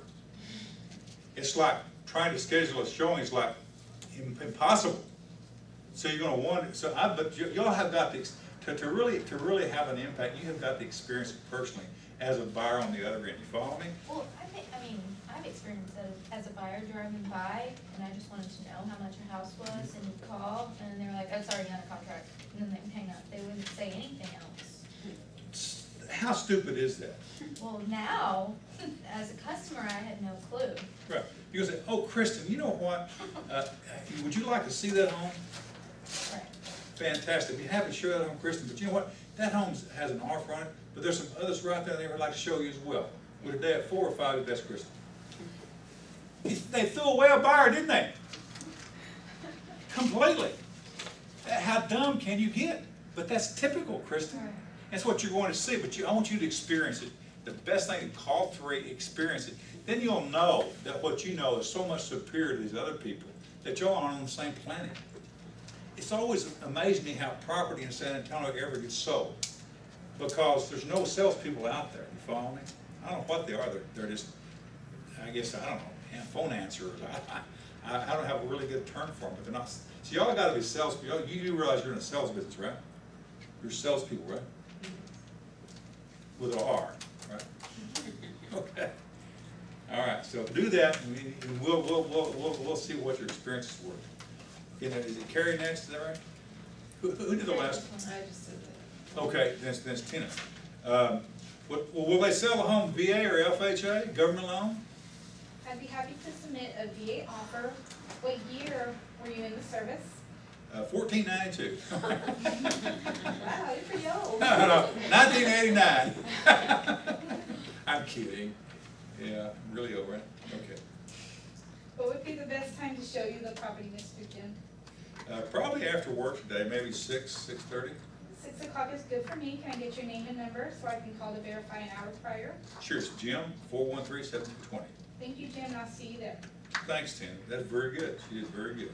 That's exactly what I'm looking for. Leah, ready? Okay. What down payment's necessary to get that home? Well, Mr. Jim, the sellers are open to various types of financial offers. What type of down payment did you have in mind? Oh, maybe 40,000. Okay, well, that sounds wonderful. Would now or 5 o'clock tonight be a good time to show you the home? 5 would be good for me, Leah. Okay, wonderful. We will see you at 5. Very good. And I presume you already have my name and number. I'm presuming. Okay, Trina, why are they selling that house? It's a really nice home. I can't figure out why anybody wants to sell that house. I don't have that particular file on my desk. I'll try to have that information when we get together. What's the best time to show you the home, now or at 3? You know what? It'd be best for me if we're in 5 or 6. Okay, let's meet at 5. Let me get your name and number to make sure we don't miss each other. It's Jim, 413-7220. Excellent, I'll see you at 5. Very good. Thank you. Okay, good job.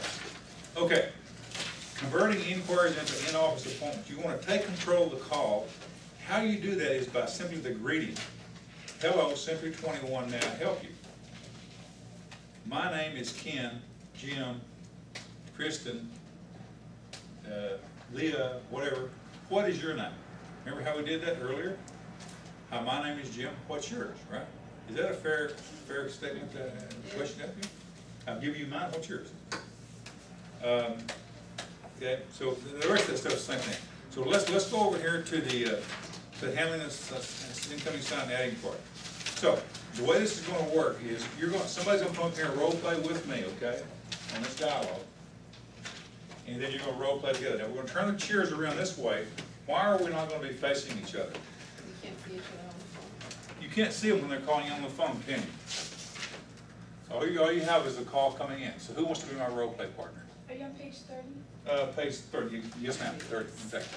Now you're going to. Now let me ask you this. If you were to place an ad like somewheres, right, in the paper, in a magazine, or whatever, or you were to get a call on one of your signs, right? Right? Or you get a call through their phone duty program here, right? The people are calling you because of something, right? Because they've seen your property, they've seen the ad, they may have seen it on the internet, you follow me? And they're calling because they're interested, right? So as a good salesperson, it's up to you to do what? To close on that person for an appointment, right? You can't sell houses to people without seeing them, can you? You can actually make people to sell them a house, don't you? So something we call CITO. You see that word over there? Top fire dog. CITO. CITO.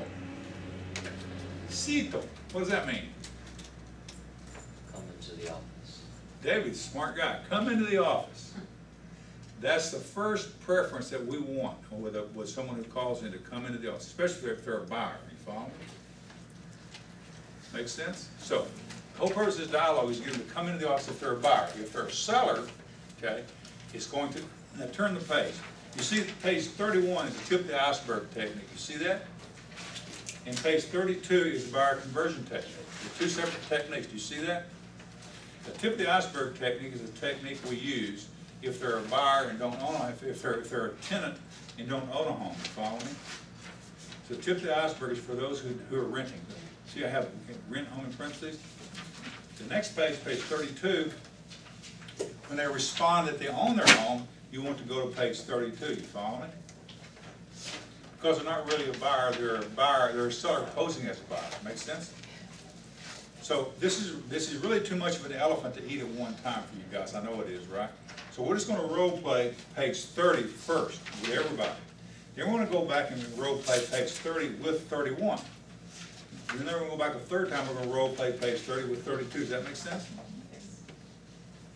You see why we want to do this incrementally? Right? So first we're just going to role play page 30 just to get the feel for the dialogue and script, so we're able to get the information we need, and then we'll come back through and role play it again with the tip of the iceberg, then with the buyer conversion technique. Is that okay with you guys? So somebody be my customer. Anybody. Okay. So somebody ring the phone. Good afternoon, Century 21 United. May I help you? Hi, I was calling about a property. Oh, okay, thanks for calling. So don't make a mistake. Would you describe the property or read me the ad?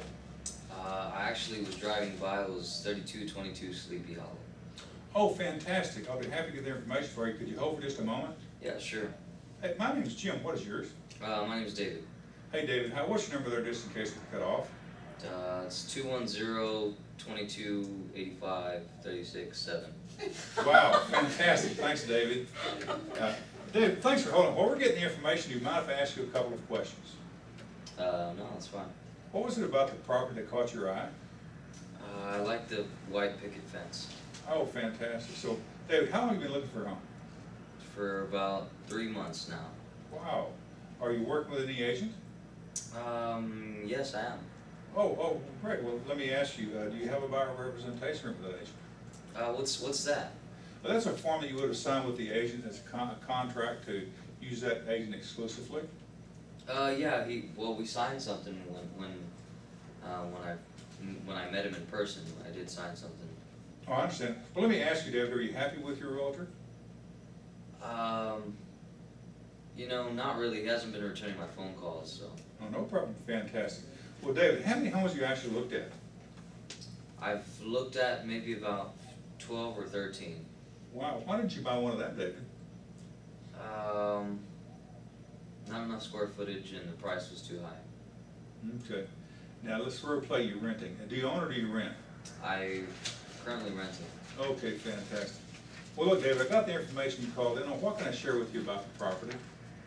I wanted to know how many square feet it was. That property has 2,400 square feet, David. Is that going to be the right size for you? Yeah, and also I was calling about the price.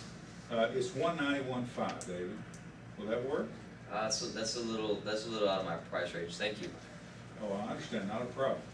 So let me ask you, David, are you sincerely interested in finding the right home at the right price? As long as it has the right square footage and it's not too expensive and it has a picket fence. Very good, David. Well, I just want you to know I dedicate 100% of my time in finding the right home at the right price for my buyers. So what I was wondering, when might be a good time for us to get together and show you how I work with my buyers? Would a day at 4 or 6 be best, David? I don't really want to rush into anything, and I think I might have a realtor currently, so. Well, but you indicated you weren't really happy with your realtor out shopping on your own. Is that right? Yeah, but I'm just trying not to pay a commission, so. Well, you won't be paying commission, David, because sellers pay the commission, not the buyer. Oh, really? Is that how it works? That's okay. right. Okay. So why don't we find some time for us to get together and I can share the entire process with you and put you more at ease about finding the right home at the right price. Well, you know, you don't seem too bad. What'd you say your name was again? Jim? Oh, okay, Jim. Yeah, that'd be fine. Fantastic. Well, David, my address is 10924 Vance Jackson. We're right off I-10 between Evener and Wurzbach. What would be a good time for you to drop by the office here, David? Well, 4 or 6 today would be good. Well, let's do it at 6. Would that work for you? Yeah, that's fine. Fantastic. And so I'll see you here at 6 o'clock, David. Okay, perfect. Great. So I told him, didn't I? Now, you know, you're going to, most people won't be the way David was. They won't be that hard on you typically. But no, I mean, that's okay. They might be right. But you want to stay focused on what? Closing for an appointment. Remember that your whole purpose in this whole deal always is, whether it's a seller you're talking to or a buyer, is to close for an appointment, right? A face-to-face, right? You can't sell real estate unless you're face-to-face with a client, can you? So the whole focus of your being has to be on, at the first opportunity, to close for an appointment, okay? Now, this particular buyer, we'll role play that he's renting. He don't own a home. So in the next phase of this, we're going to go to the tip of the iceberg, and I'll show you how that works. But first, let's just get this part down, right? So the whole purpose is to close for an appointment to show them the home, right? Isn't it? Because he's a renter, right? You don't own a home, so this is really a buyer. Now, the reason, why do you want to close for an appointment, face-to-face appointment? So they can sign your forms? Right. So you can go over your brochure, right, to show them how your plan, right? You want to, because see, first you got to show them your value. You follow me? Typically, that's where they'll want to work with you, right? And then you want to show them the IBS, right? And then have them sign the buyer rep agreement, right? And then actually begin searching for some homes for them.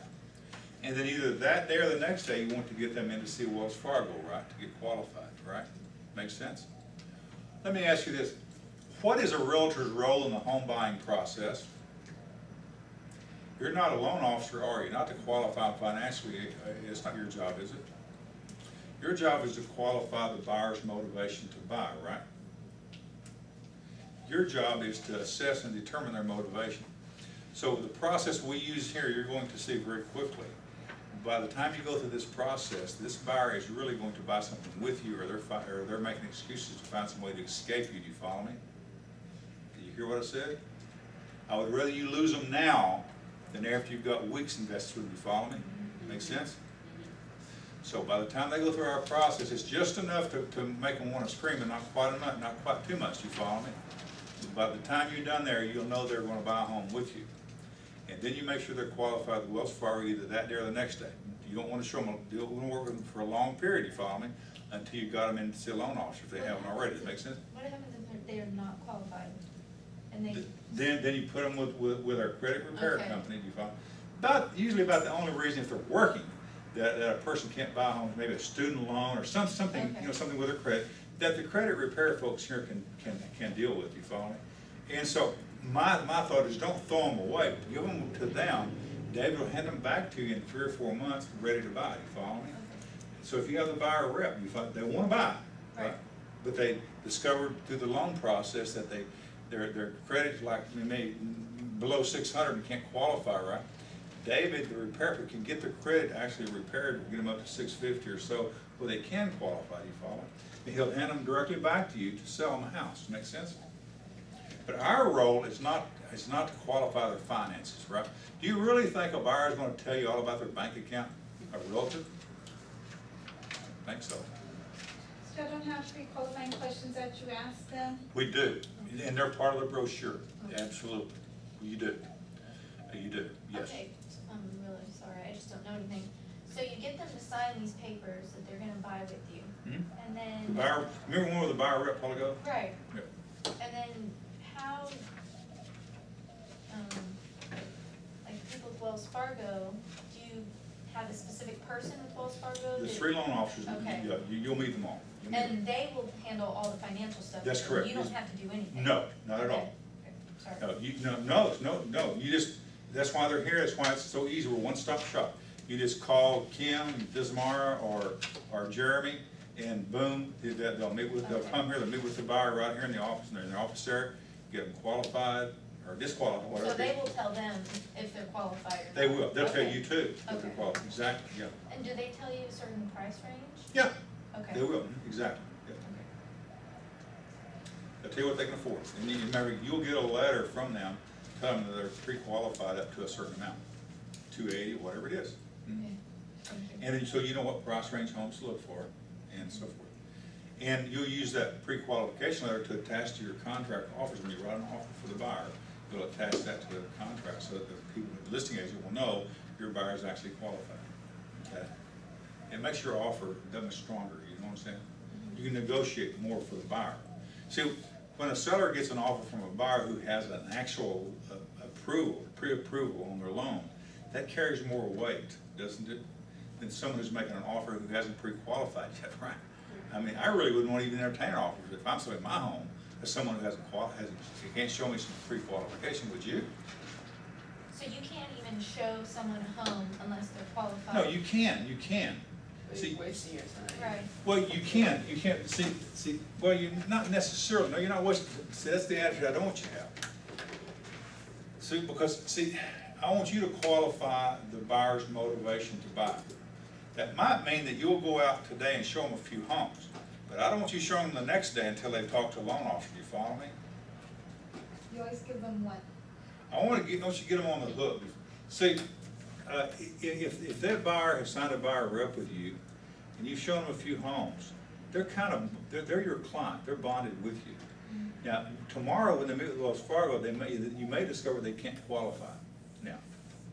But what I'm saying to you is don't not show them a house or two because they haven't met a loan officer yet. I mean, because by the time you go through our process, most people are like, wow, what is this, a great inquisition or what? You know what I mean?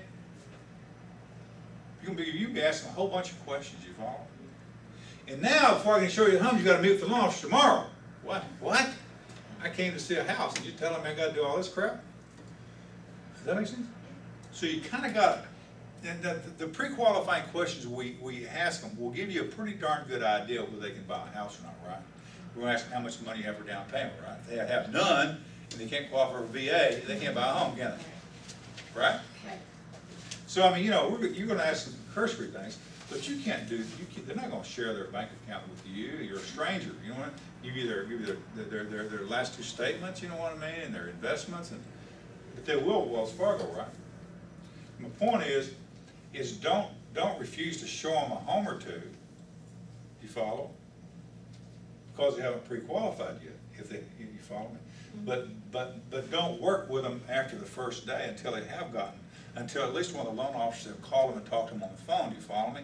Until they've had some contact with the lender, you understand? If not Wells Fargo, then whatever lender they're using, Chase or whatever, right? Right? That makes sense? And how long does it take? A couple of hours usually. Okay. Yeah, these loan officers, I mean, they have this all on the computer. They can pull up a credit report like that. And they can get in the bank account, so all they need is a number, and they call the bank, get in the bank account, get how much cash they got. That's quick. I mean, yeah. And so, and then they'll get them in at some point the next day or two to fill out a complete loan application, you know, and the whole process. They do the pre-qual over the phone usually. That makes sense? We won't have at least that much done, right? And then the second or third day, the loan officer's job to get that client into their office to fill out the application and pay the money for. That makes sense? They can do pre-qualifications over the phone. If you have a loan officer, you can call directly while they're sitting in front of you, or give them the number. They can do a pre-qual like in 20 minutes, and then that loan officer can just fax you or email you their pre-qualified letter, so you'll already have it within a day. Okay, thanks. Yeah. But you know, if for some reason the loan officer can't do it today, you don't want to not show them a home or two, right? Right. You want, I mean, see. You want to show them once. See, Right. your purpose is to what realtors want is a buyer who's motivated to buy. Because there usually some way you can find them a home, seller financing or something to motivate. You know what I mean? If they got some money and they're motivated to buy, you can sell people a property. If not now, in 6 months, do you follow? So do you want to throw a buyer away who's really motivated? I don't think so. And they'll understand if they can't qualify and they got to have credit repair, they'll wait for you. Do you follow? Okay, so David needs a role play partner. Right there. Come on.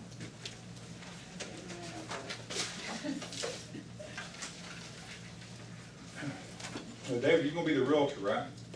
So Trina was going to be the customer calling in. So David answers the phone. Ring, ring. Good afternoon, Century 21 United-Northside. How may I help you? Yes, I'd like to know how much your property is at 1234 Main Street. All right, thanks for calling. So I don't make a mistake. Can you describe the property or read me the ad that you might have found it in? It says 1234 Main Street. It's a 3-bedroom. There's a sign out here with sheets, but no price on sheet. Okay, perfect. Well, let me get that information for you. Could you hold for just a moment? Sure. I'm sorry, my name is David. What was yours? Trina, All right, Trina. And what's your number just in case we get cut off? 555-1212. All right, perfect. Now, thanks for holding. While we're getting the information, do you mind if I ask you a few questions? Sure. Okay, what was it about the property that caught your eye? I'm the 3-car garage. Okay, so you're really interested in a 3-car garage? Okay. And how long have you been looking for a home? Just about a week. Okay, great. Are you working with an agent currently? No, I'd rather just look myself. Okay, how many homes have you looked at so far? None. Is this your first one in the past week? Yes. Okay, and why did you buy? Negative. Do you currently own or do you rent? I own. Okay, perfect. So I got the information, so I don't know what to tell you about the property. Okay, I got the information. Now what can I tell you about the property? So what was the price of the property? It was $449.9. How many square feet? Did you ask me the price or the square feet? The price? Okay, the square feet is 3,200. Okay, thank you. Is that all? I don't know, you tell me, you're the I salesperson. didn't ask you if I wanted to see it, or? Yeah, close for an appointment. Okay, y'all need to write something down here after you ask the question. I got the information you called in on, somewhere's down here after the last question. I got the information you called in on, what can I tell you about the property? Write that down. I got the information you called in on, what can I tell you about the property? Sticking to the scripts. Okay. I got the information you called in on, what can I tell you about the property? Because remember, you said up here, thanks for holding, we're getting the information, do you mind if I ask you a few questions? The presumption is, the truth is you have the information right there in front of you. This is not about getting the information, this is about taking control.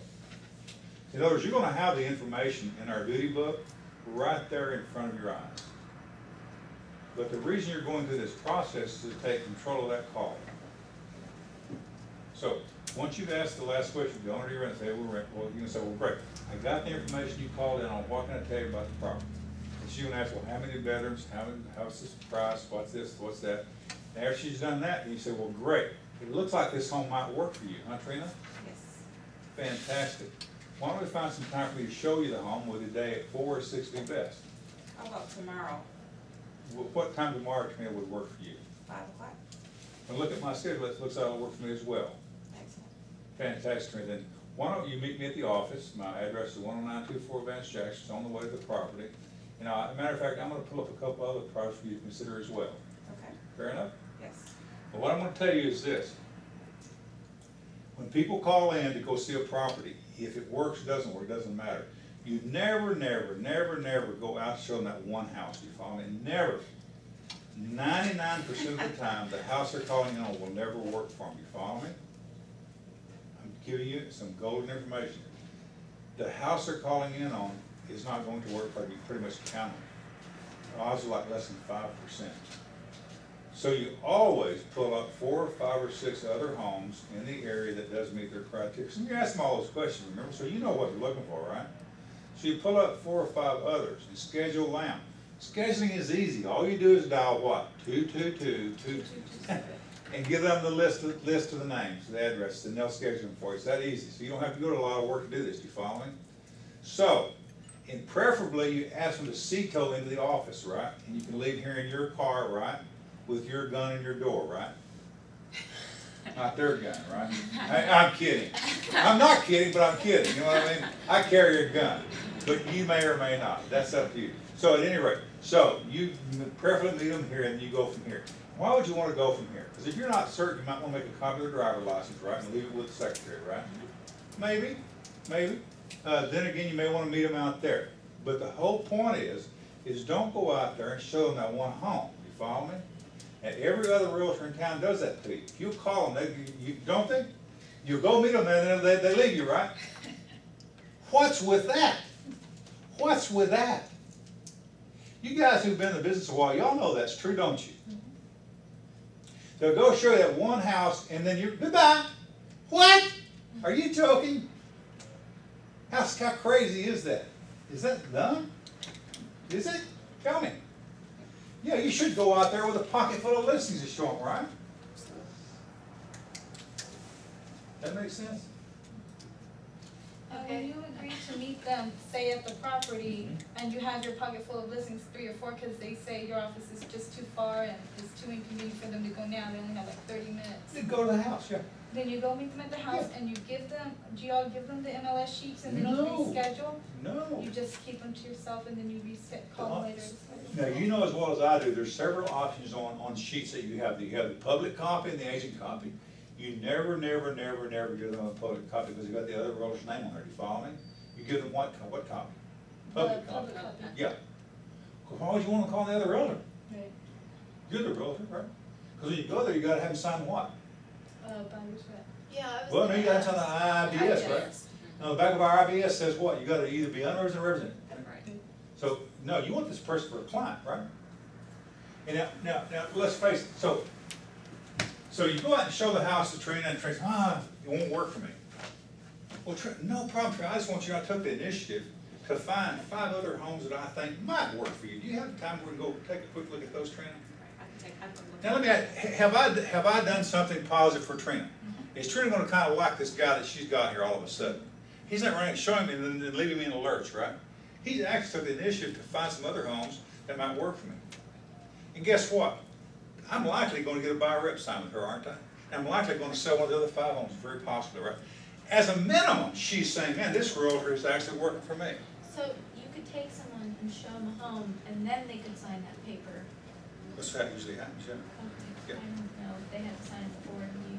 Well, about the only way you get signed before is if they come into the office. If they come into the office, you usually get it signed beforehand. Okay. But now when you go out there to show a home, you have to have them sign the IBS either preferably before you go in the first house. Do you follow me? Like at the car, or when you go in the first house, you need to make sure and stop them before y'all leave. They need to sign the IBS. You follow me? Makes sense? That's required by law. Makes sense?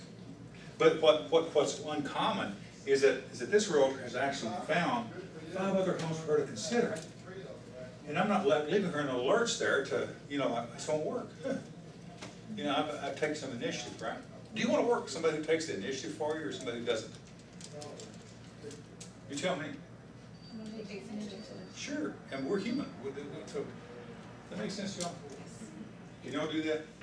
Not hard. Now you have got to understand when you go out and meet someone at the home, right? That you don't know, right? Now you have their name and number for sure, right? Right? What our rule is here, what we like for our agents to do is this, and it's part of our safety program. We'll go through the safety program. If you're more especially if you're a lady, if you're going to go out and show a home to someone you've never known, is to let someone here know, okay, receptionist, somebody know that you're going to be out there, and to call your cell phone in about 30 minutes. And what we know is this: if you don't answer your cell phone, you better answer your damn cell phone. We're calling 911, having the police go hunt you down at that place. You follow me? Make sense? Do you hear what I'm saying? Okay. We've never had an incident, but there was an incident here back, what, 6 months ago, where a lady got hit over the back of the head. She's lucky, the person's still in jail. Living for $1 million home, right? Did you hear about that? I think something happened in Lytle about 8 months ago, but I don't know if it's the same one you're talking about. I don't know about the one in Lytle. I know this one here. This was a serious incident. It was a lady, probably in her 50s, realtor, showing this guy a $1 million home out somewhere. And this was a referral from somebody referring to her. He tried to hit her over the back of the head with a pipe. Didn't knock her out. And make a long story short, she was bleeding all. She said, "Why'd you do that?" He said, "I want $5,000 from you." So he, you know, and as it worked out, she was able to fake him out. And some kids were driving by in a car, and they saw that she was in distress. He was waving them down, and they stopped. And they got her in their car, and this guy took off in his Mercedes, and they got his license plate, and they called the police, and they chased him down and arrested him. But he was going to kill her. He was going to take her in his car.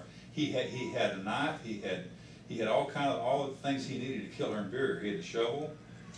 This guy had everything prepared. You follow me, to do her in. So do customers ever ride in your car?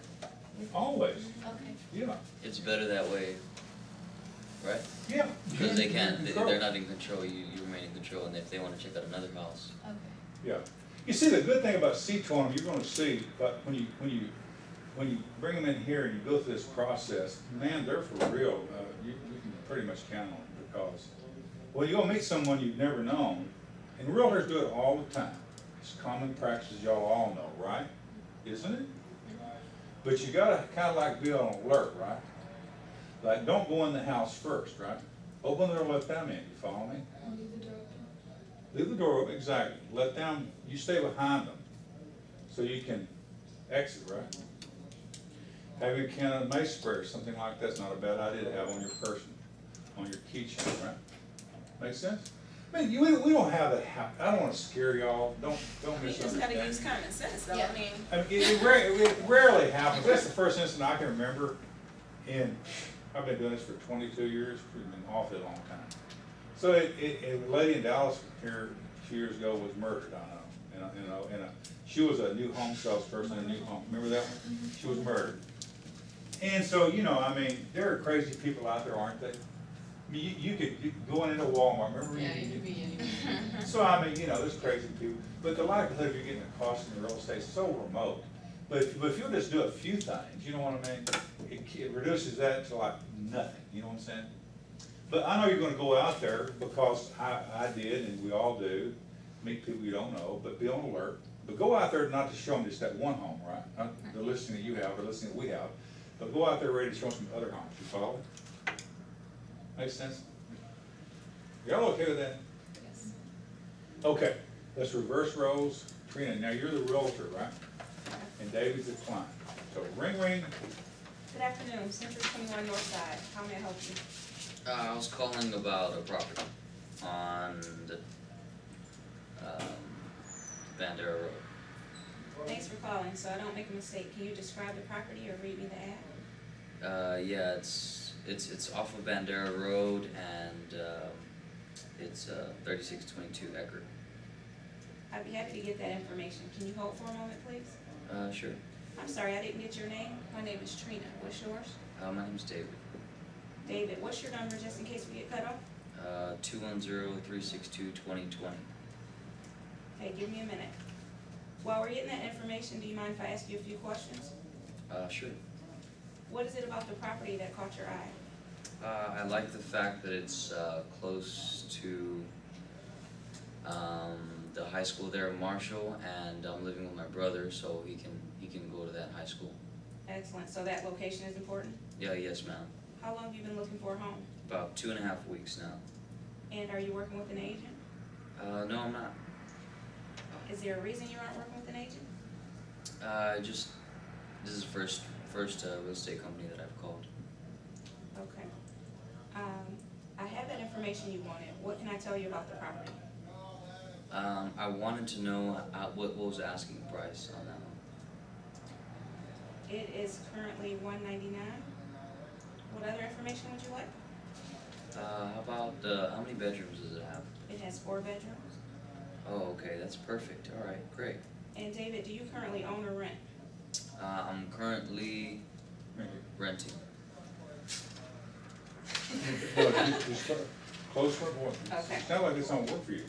So David, it sounds like this is gonna work for you. Are you available at 3 or 4 today to view that property? Yeah, I'll actually be available at 3 o'clock today.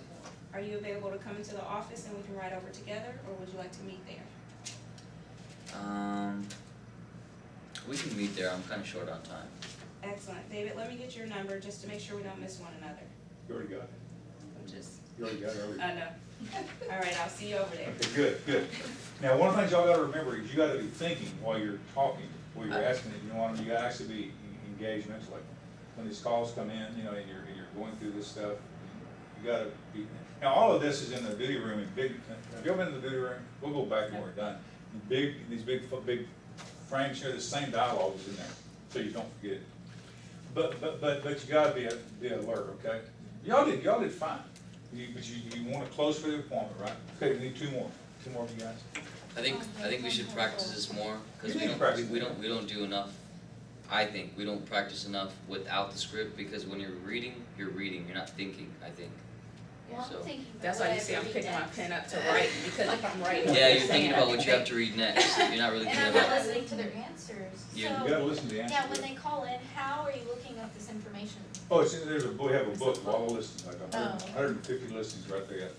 Yeah, we have, yeah, you'll, see, you're gonna have the information, you'll be able to get the information that quickly. That's not what this is all about. Right. This is all about taking control of this Right. caller coming in. So it's. Okay, I think you just let's need to go. get Two more? comfortable with it. You know. Yep. I'll go with you. I'm really down So- for this too. I want to. No, I'm ready to go. Okay, this is gonna be the real, Right. I'll be the realtor. okay, good. Ring, ring. Good afternoon, Century 21 United-Northside, may I help you? Yes, I was calling because I saw a house for sale that y'all have. Okay, well, first of all, I just want to thank you for calling, and so I don't make a mistake, can you describe the property or read me the ad? It's a 4-bedroom, 3-bath on 1.5 acres. Okay, I'd be happy to get that information for you. Could you hold for a moment? Sure. And I'm sorry, my name is Leah, what's yours? My name's Tina, And what's your number, just in case we're cut off? 210-777-5168. Okay. And while we're getting that information, just a quick question. What was it about the property that caught your eye? That the neighbors are not real close by. Okay. How long have you been looking for a home? Just a couple weeks. And are you working with an agent right now? I've called several around on some signs I've seen. Oh, okay. How many homes have you actually looked at? I just drove by 1 or 2.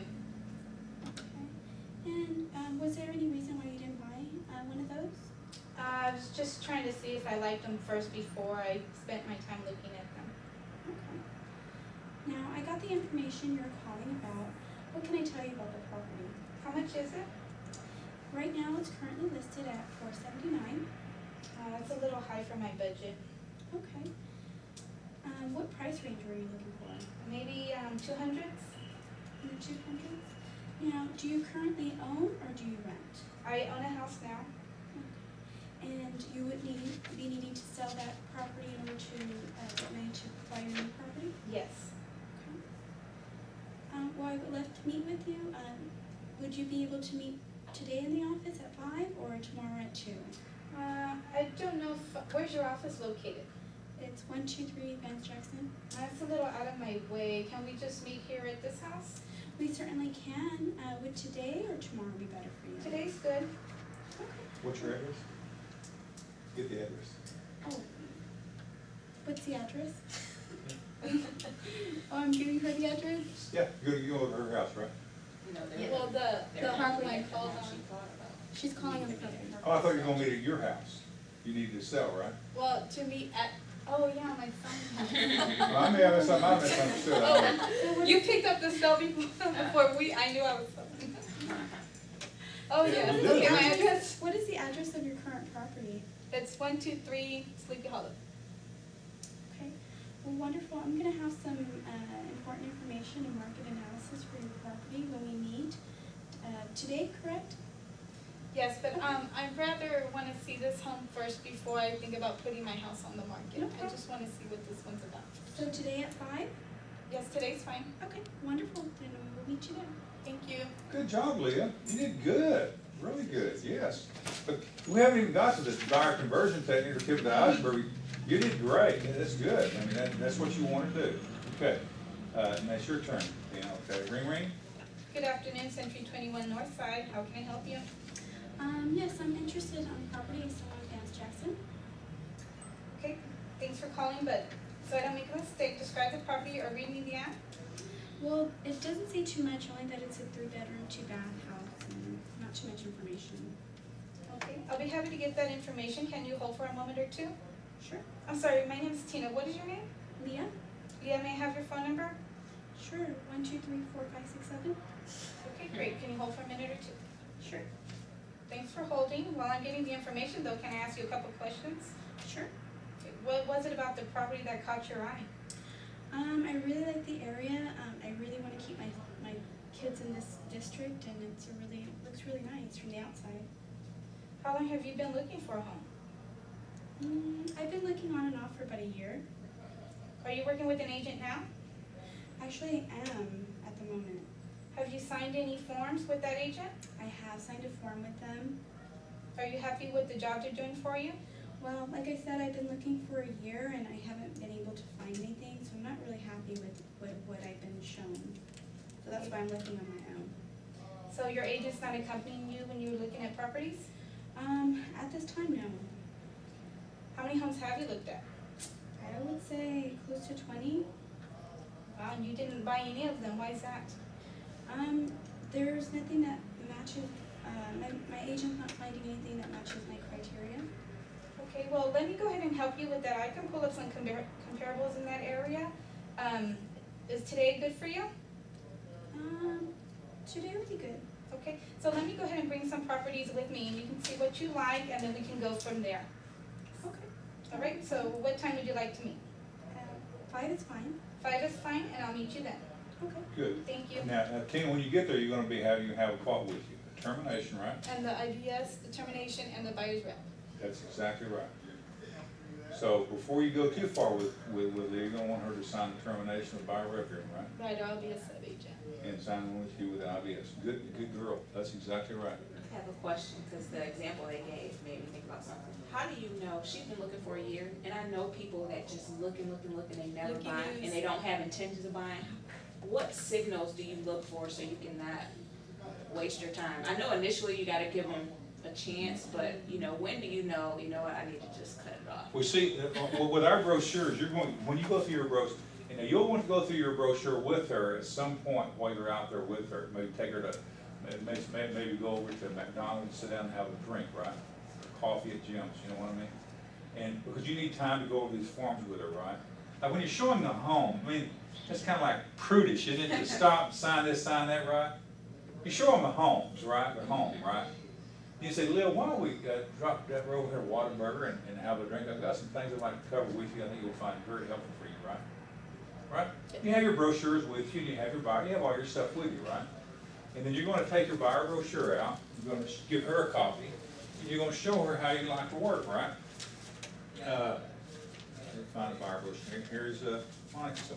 you know, you're gonna hand it to her, you're gonna say, Leah, I just want you to know my goal for you, as you can probably tell in my actions today, is to find you the right home at the right price in the shortest period of time. Is that a goal you have for yourself, Leah? Well, I've got a procedure to make sure we can do that, and I'll have to go over it with you, ma'am, and handle your brochure, and you go through all these things, you follow me? I guarantee you, by the time you're going through all these things here, you'll know whether she's for real or not. Make sense? Because you're going to be asking them all kind of questions. What features do you want in a home, Leah? What features could you do without in a home, Leah? What are some of the features you'd be willing to sacrifice if you couldn't find everything you wanted in a home, Leah? Leah, by the way, what's the maximum monthly payment you can afford and feel you'd be comfortable with? Leah, if I found you the right home and you just needed another $5,000 or $10,000 to make it work, would you be able to come up with $5,000 or $10,000 extra money? See, if they're kind of waffling, Leah, if I found you the right home today, would there be any reason why you wouldn't be able to purchase the home today, Leah? That 64th, bam! Did I hit it real hard? Right. So I'm linear, and then I'm closing.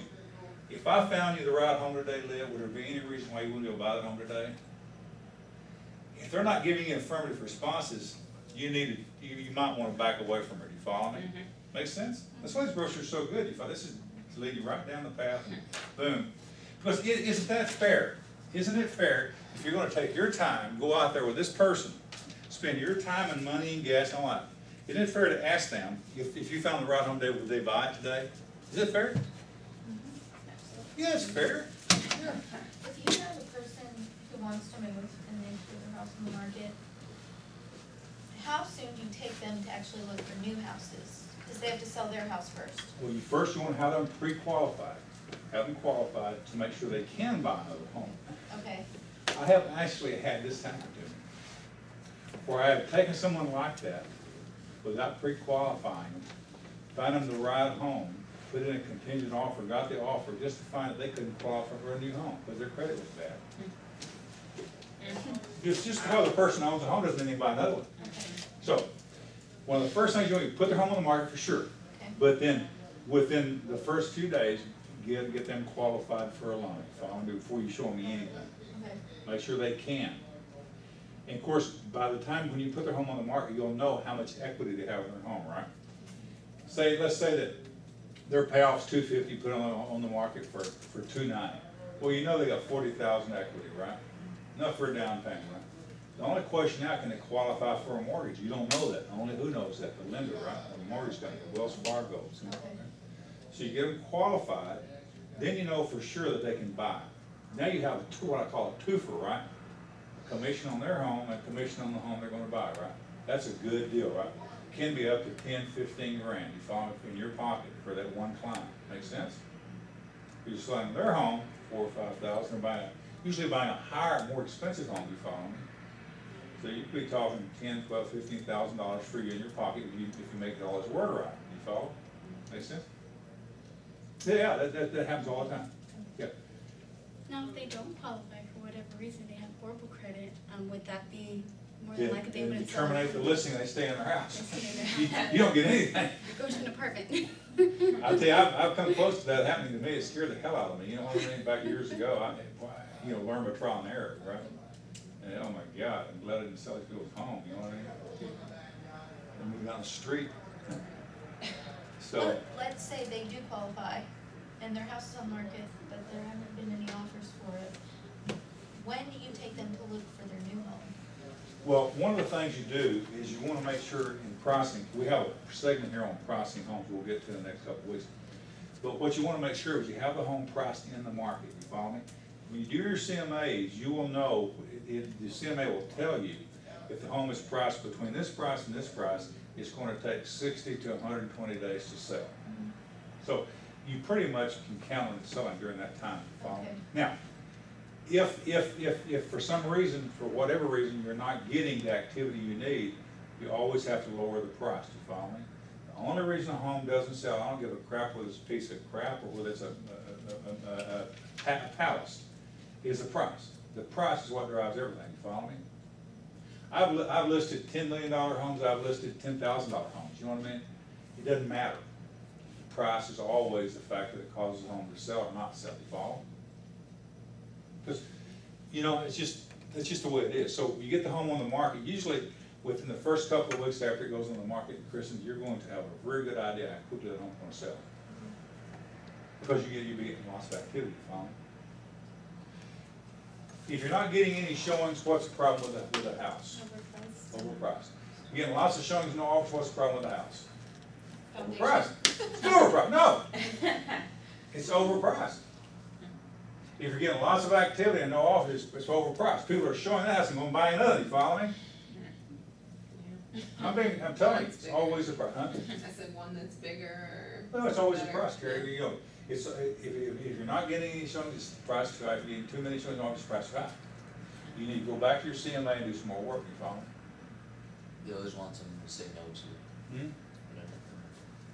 But, you know, so, does that make sense to you? So good job, y'all did great. Okay, let's go.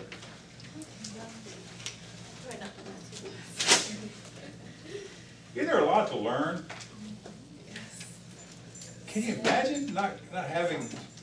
I learned a lot already. I mean, I know Huh? I'll be the real. Okay, who's gonna be the realtor? I can. She is. Okay, Carrie, you got the balls in your court, ready? Ring, ring. Ready. Good afternoon, Century 21, Northside, may I help you? Hi, I wanted to see a property on Blanco Road. Okay, well, thanks for calling. So I don't make a mistake, can you describe the property or read me the ad? Yeah, it's a 4-bedroom house, 2-bathroom, and it's in Blanco Woods. Okay. I've sold a lot of homes in Blackville Woods. That neighborhood real well. I'm so proud of that. 3/4 of the subdivision over time. Back Walnut Woods and all that, yeah, oh yeah. Well, I'm sorry, That's okay. the subdivision I know real well. I'd be happy to get that information. Could you hold for a moment? Sure. Or, I'm sorry, my name is Carrie. What's yours? Kristen, Okay, Kristen. What was your phone number, just in case we're cut off? 218-1523. All right. Well, thanks for holding. While we get that information, do you mind if I ask you a few questions? Sure. All right. What was it about the property or that caught your eye? I like that it's 1-story. Okay. And how long have you been looking for a home? Just a couple weeks. Okay, and are you with an agent? Not right now. Not right now, okay. And how many other homes have you actually looked at? I just look online, maybe at like 5 or 6 different ones. Okay. And, all right, so I got the information, you call the information for you. What can I tell you about the property? Can you tell me how much it's listed for? Sure, it is 200,000. Okay, that's a little bit high. Okay, what price range were you looking at? I want to say around 150. 150, okay, and you're looking for a single-story home about 150? Yeah. Okay, well, I can, if you would like to come into the office, we can find out more about what you would like to look into, and we can, get you into the Well, actually, fun home that works for you. yeah, actually, is there any way we could just meet at the house? Sure, is there a specific, do you wanna look at this house on Blanco, even though it's, you think, a little bit out of your price range? We Yeah, can- I just wanna see what Okay. it's like inside, or maybe if there's some houses in the neighborhood that might be closer to my price range. Sure, we can do that. Would you like to, or you wanna meet at the house, do you wanna go meet right now, or today at 4 would be better for you? 4 o'clock would be better if that would work. Alright, we will meet there at 4. Okay, thanks. Well, I know with Blanco Woods, you're not gonna buy anything in there for 200,000. Wrong neighborhood. I wasn't thinking about that. Yeah, they're gonna all be over that. But not bad. So what you wanna do, now one or two things is gonna happen. You're gonna either qualify the home, the home's gonna be one they want to look at, or it's not, right? Mm-hmm. If it's not, if you disqualify it on the telephone, great, I understand, but I know of some other homes in the neighborhood that will work for you. Why don't we find some time for me to show you those homes? Okay. What time would work for you? Then you go to the computer and you pull up some homes, you follow me? Make sense? But you never let them go, you always close for an appointment, preferably the CETO, right? And if not CETO, find some homes and you go out. Does that make sense? Like Kristen was actually pulling you that direction, wasn't she? She told you in so many words, well, I like the area and like look at that, pull me up some of that like 150, right? Did she say that? Mm-hmm. Which is not, that's your job, right? Carrie, not her job. So I mean, you know, I'm not being critical, I'm just, you know, just saying that, you know, what y'all gotta do is to you understand that you want to close for an appointment to meet with Kristen, right? Right. That's what you wanna do, you wanna meet her so that you can have a client. And so one way of doing that is to say, if she can't meet you here, is to say, well, gee, why don't I find some private will work for you and get back with you, and does that make sense? Yeah. Okay. Ready, Kristen? Yep. Okay, ring. Good afternoon, Century 21 United-Northside, may I help you? Yes, I was looking at a house here on Vance Jackson. Okay, thanks for calling. So I don't make a mistake, can you describe the property or read the ad? Sure, it's a 2-story, 4-bedroom, 3-bathroom house. Okay, good, I'll be happy to get that information. Can you hold for a moment? Sure. I'm sorry, my name's Kristen, what's yours? Carrie. Carrie, what's your number just in case we're cut off? 555-2310. Okay, thanks for holding. While I'm getting the information, can I ask you a few questions? Sure. What was it about the property that caught your eye? I think it has really good curb appeal. Okay, good. How long have you been looking for a home? About 2 months. 5 months. Are you working with an agent? No, I've been just looking online at different houses. Okay, how many homes have you looked at? Oh, about 6. 6, okay. Do you currently rent or own a home right now? I rent. Okay, great.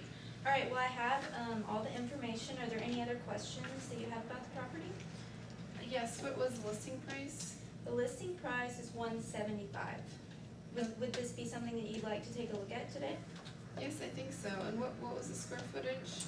2,500. Okay. Good. Would you like to come into the office and meet me, or would you like to meet me at the property? I think I'd rather meet you at the property. Great. I have 4 o'clock and 5 o'clock. Would any of those times work for you? Yeah, 4 o'clock works. Great, Carrie. I will see you at 4 o'clock. All right, thank you. Bye. Good job, y'all doing good. Good job. Good. Okay. I think we have time to do the tip of the iceberg, but the buyer conversion technique is a little more detailed. We'll save it for Tuesday. So let's do the tip of the iceberg technique on 31. And who wants to be my agent? Who wants to be my client, my customer? Anybody's fine. So, now what the tip of the iceberg as far as for folks who are renting, right? So in role playing this, when the agent asks you, do you own or do you rent, you're going to say what? Rent. I rent.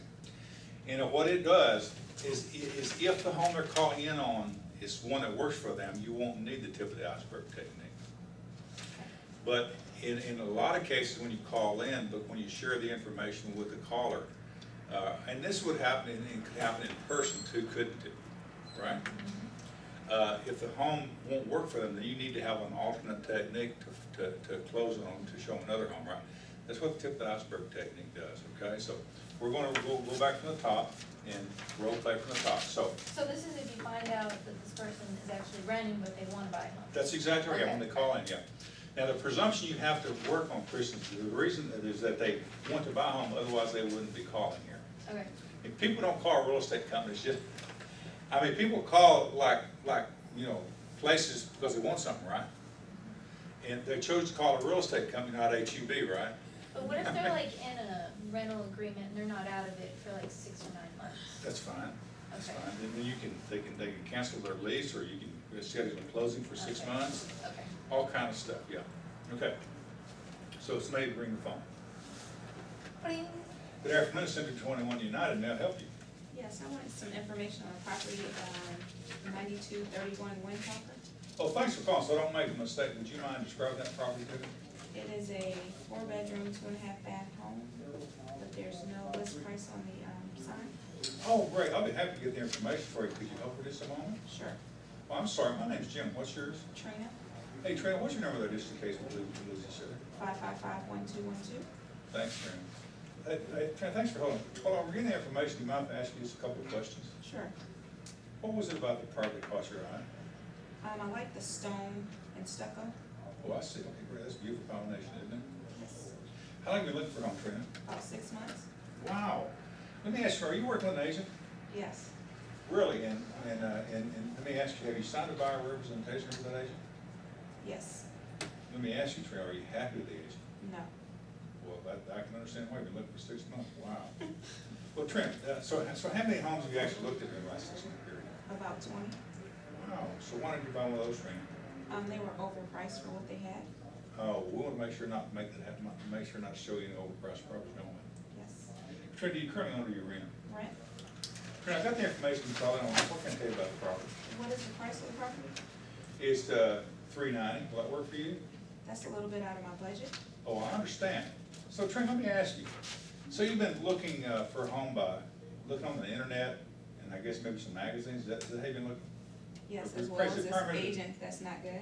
I'm sorry? As well as with this agent that's not good. Okay. Well, Trina, would it interest you in knowing the way you're looking, you'll probably never find what you want? So how can I find what I want? Can I explain what I mean by that? Yes. Trina, I want you to picture an iceberg. Picture the tip of the iceberg. That's what you're up against. What I mean is, only 1% of the properties that are available are ever advertised, or when they hit the net, they're sold by the time they're on the internet. Conversely, 99% of the properties you'll be choosing from, Trina, you'll never know anything about. So how can you help me? Well, that's what I'm about to share with you. Are you serious about finding the right one at the right price, Trina? Yes. And let's do this. Let's find some time, and I'll rearrange my schedule to make time for you. For me to share, I can do this for you. Would today at 4 or would 6 be best? 6. Fantastic, Trina. My address is 10924 Vance Jackson. Can you be here at 6? Yes. Great. I'll see you at 6, and we're going to get you the right one for the right price, Trina. Fair Excellent. enough? I'll see you then. Good job. See what this does? Think about this. They called in, we disqualified that home, right? So, what do? Do we give up? No, we build some value. We say, well, great. You know, the way you're shopping, how's she shopping? She be shopping the internet. Let me ask you this. Does anything ever come off the internet? No, nobody edits the internet, do they? It's like an infinite world of data, right? So the vast majority of homes that are on the net are already spoken for. Did you realize that? Yeah, they are. Shopping, the person trying to buy a home shopping the net, they got a sad mistake coming. Because they're likely not to find the home that they want, because the home that they want is probably already sold, you follow me? Guess what? In our MLS system, those of you who are not members of the MLS don't know this yet, some of you who are don't know this, but you can program that MLS to notify you as soon as a property hits the market that meets the criteria your buyer is looking for, do you follow me? So picture this. Picture that you carry working with Mr. Smith. You haven't found the home that they like exactly. So you go into MLS and you program in there a home that meets Mr. Smith's criteria. So 2 months later, bingo, you get an email from the MLS that says, Carrie, the property meeting your criteria just went on the market 2 seconds ago. What do you do on the 3rd second? You call Mr. Smith, right? Mr. Smith, got great news. A property down the street just came on the market. We need to go see it now. Are you available? Yeah. Run out and take a look at that property, and within 3 hours it's under contract. Am I making sense? Did you girls know that? Okay. I knew that. I didn't know how to hook it up though, but I did learn how to do drip searches. We're going to show you how. It works. And so, and that home ain't even got on the internet yet. It takes 3 to 5 days to get on the internet to begin with. You follow me? So by the time it's out there, it's already gone. So MLS, all the realtors can look on MLS, but what does the public look at? The internet. They don't have access to the MLS. Okay. So the MLS is the real deal. The internet's got a lot of junk out there. It's got everything and nothing. Everything is sold, not sold, expired, withdrawn. It's all out there. Do you follow me? And the status is never. You don't never change. You follow me? You don't know whether it's sold or not, right? It's just out there, right? So this but you see, the way you're looking, you'll probably never find what you're looking for. May I explain what I mean? Y'all know what an iceberg is. You learned that in elementary school, right? Most of it's below the water, right? Picture an iceberg, Kristen. Picture the tip of the iceberg. That's not right. That's what you're up against. What I mean is 99% of the iceberg is hidden, right? So 99% of the properties you'll be choosing from, Kristen, you'll never know anything about. Would you be interested in having access to those homes? Well, if you're a serious buyer, yeah, right? Great. I want to make those properties available to you, Chris. Why don't you find some time for me to share those with you? Would today at 4 or 6 be best, Chris? 6. Great. See you here at 6. One line. Make sense? Does that make sense to y'all? This is a tenant. This is a buyer. They don't have a home to sell, but they want to buy. So, you know, you get the home was disqualified. They called in on, right? You do want to show more homes, don't you? This is your vehicle for showing more homes, isn't it? Make sense? Okay. So Trina needs a partner. Somebody jump up there real quick.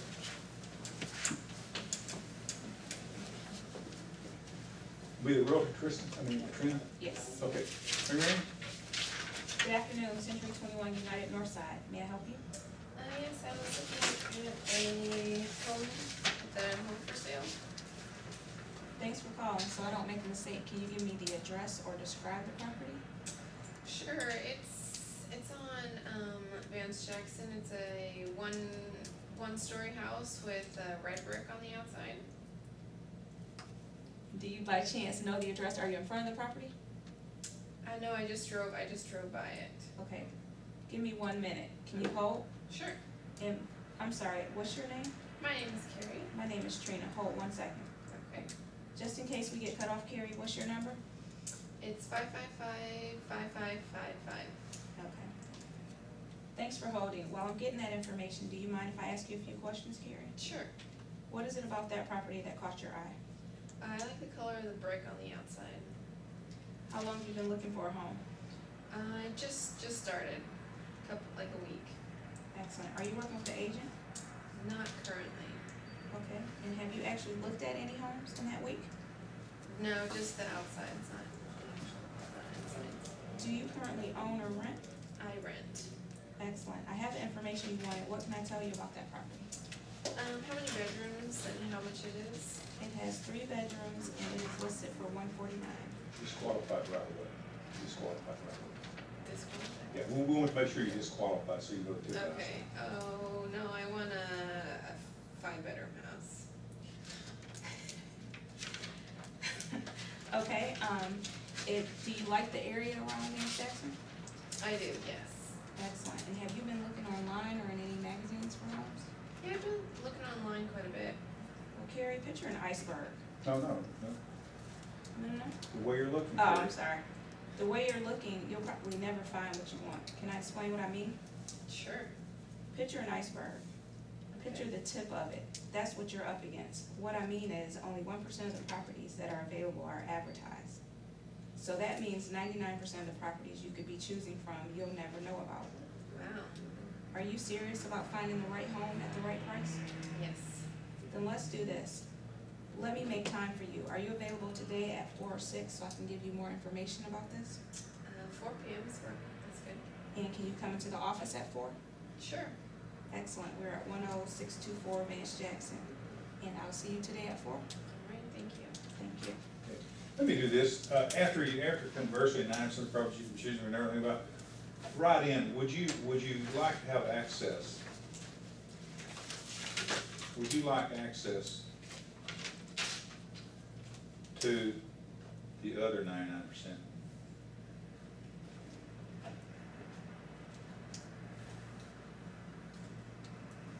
Well, does that make more sense? Just so that they understand it. The way they're looking, because most of the homes either going to be off the market, sold, or whatever, they're not going to find what they're looking for. You have see. Why do you think you pay $370 a quarter for the MLS? Why do you think you pay that and not the civilian out there? Have access to the properties and. To the real stuff, right? The real stuff that's available, the real stuff that ain't, right? The net's got a lot of crap out there, doesn't it? We all know it's a lot of junk right out there. Everything goes on and it never comes off. The houses are no different. Oh, have you ever wondered whatever happens to all that stuff out there? It just kind of floats around, doesn't it? Because see, y'all are too young. I remember when we used to have these big machines, like the whole basements were full of these big, huge machines. You follow me? Actually, I had to put something in and take it out to make room. You know what I mean? But see, today this internet's an infinite, like outer space. Like the great, this you know, the great universe, right? Just all out there, all moving around, but no sense of direction. Isn't it funny? But that really is how it is. So people there are searching that for a home, but you know, what they're looking at, it probably ain't available no way. So when you get these leads from our 21 through all these websites on Leads Router, you're going to find that the vast majority of these leads they're asking about a home ain't going to be available. But that doesn't matter, does it? It's all about closing on that client to get them a home that is available, right? And this works on the net very well. Gee, Tom, the way you're looking for a home, you'll probably never find. You just type this right in your email. You follow me? Mm-hmm. Tom, did you know the way you're searching for a home, you'll probably never find what you're looking for? May I explain what I mean? 99%, picture an iceberg, Tom. You know, less than 1% of the properties are ever advertised or on the net. Conversely, 99% you can be choosing and never know anything about. Would you be interested in choosing another 9%? Oh yeah. Give me a call. Call me or share your number. You follow, you uncover them. Does that make sense? But this works on the net. The T's talk, you follow, you talk earlier. I would type this in, right? The whole point is to get, because the person sent you the email is very likely looking for a property, looking for a home, right? They may even own a home. You don't know because they're hidden, right? Right? Likewise, when they're on the phone, they're hidden. You can't see them, so you don't know. The whole person, all this dialogue is to uncover them, right? To discover information about them. To get their phone number, get their name, right? On the net, they won't give you their phone number or their whole name, so you got to get it. How do you get it? This is a great way of getting it. You just type back in your response on the email. Hey, Tom, great to hear from you. But you know, Tom, what you're looking for here, you type this and you call me. I'm serious. And they'll come back. Oh, really? Wow, I didn't know that. Here's my number. Give me a call, right? That's what you want, isn't it? Okay, guys. Yeah. Hey, Jim, would it be good to prospect on the weekends? Or is that... It's good about anytime. Anytime. Okay, next, you got to wait for her. I did it with you. I thought I had a pass. No.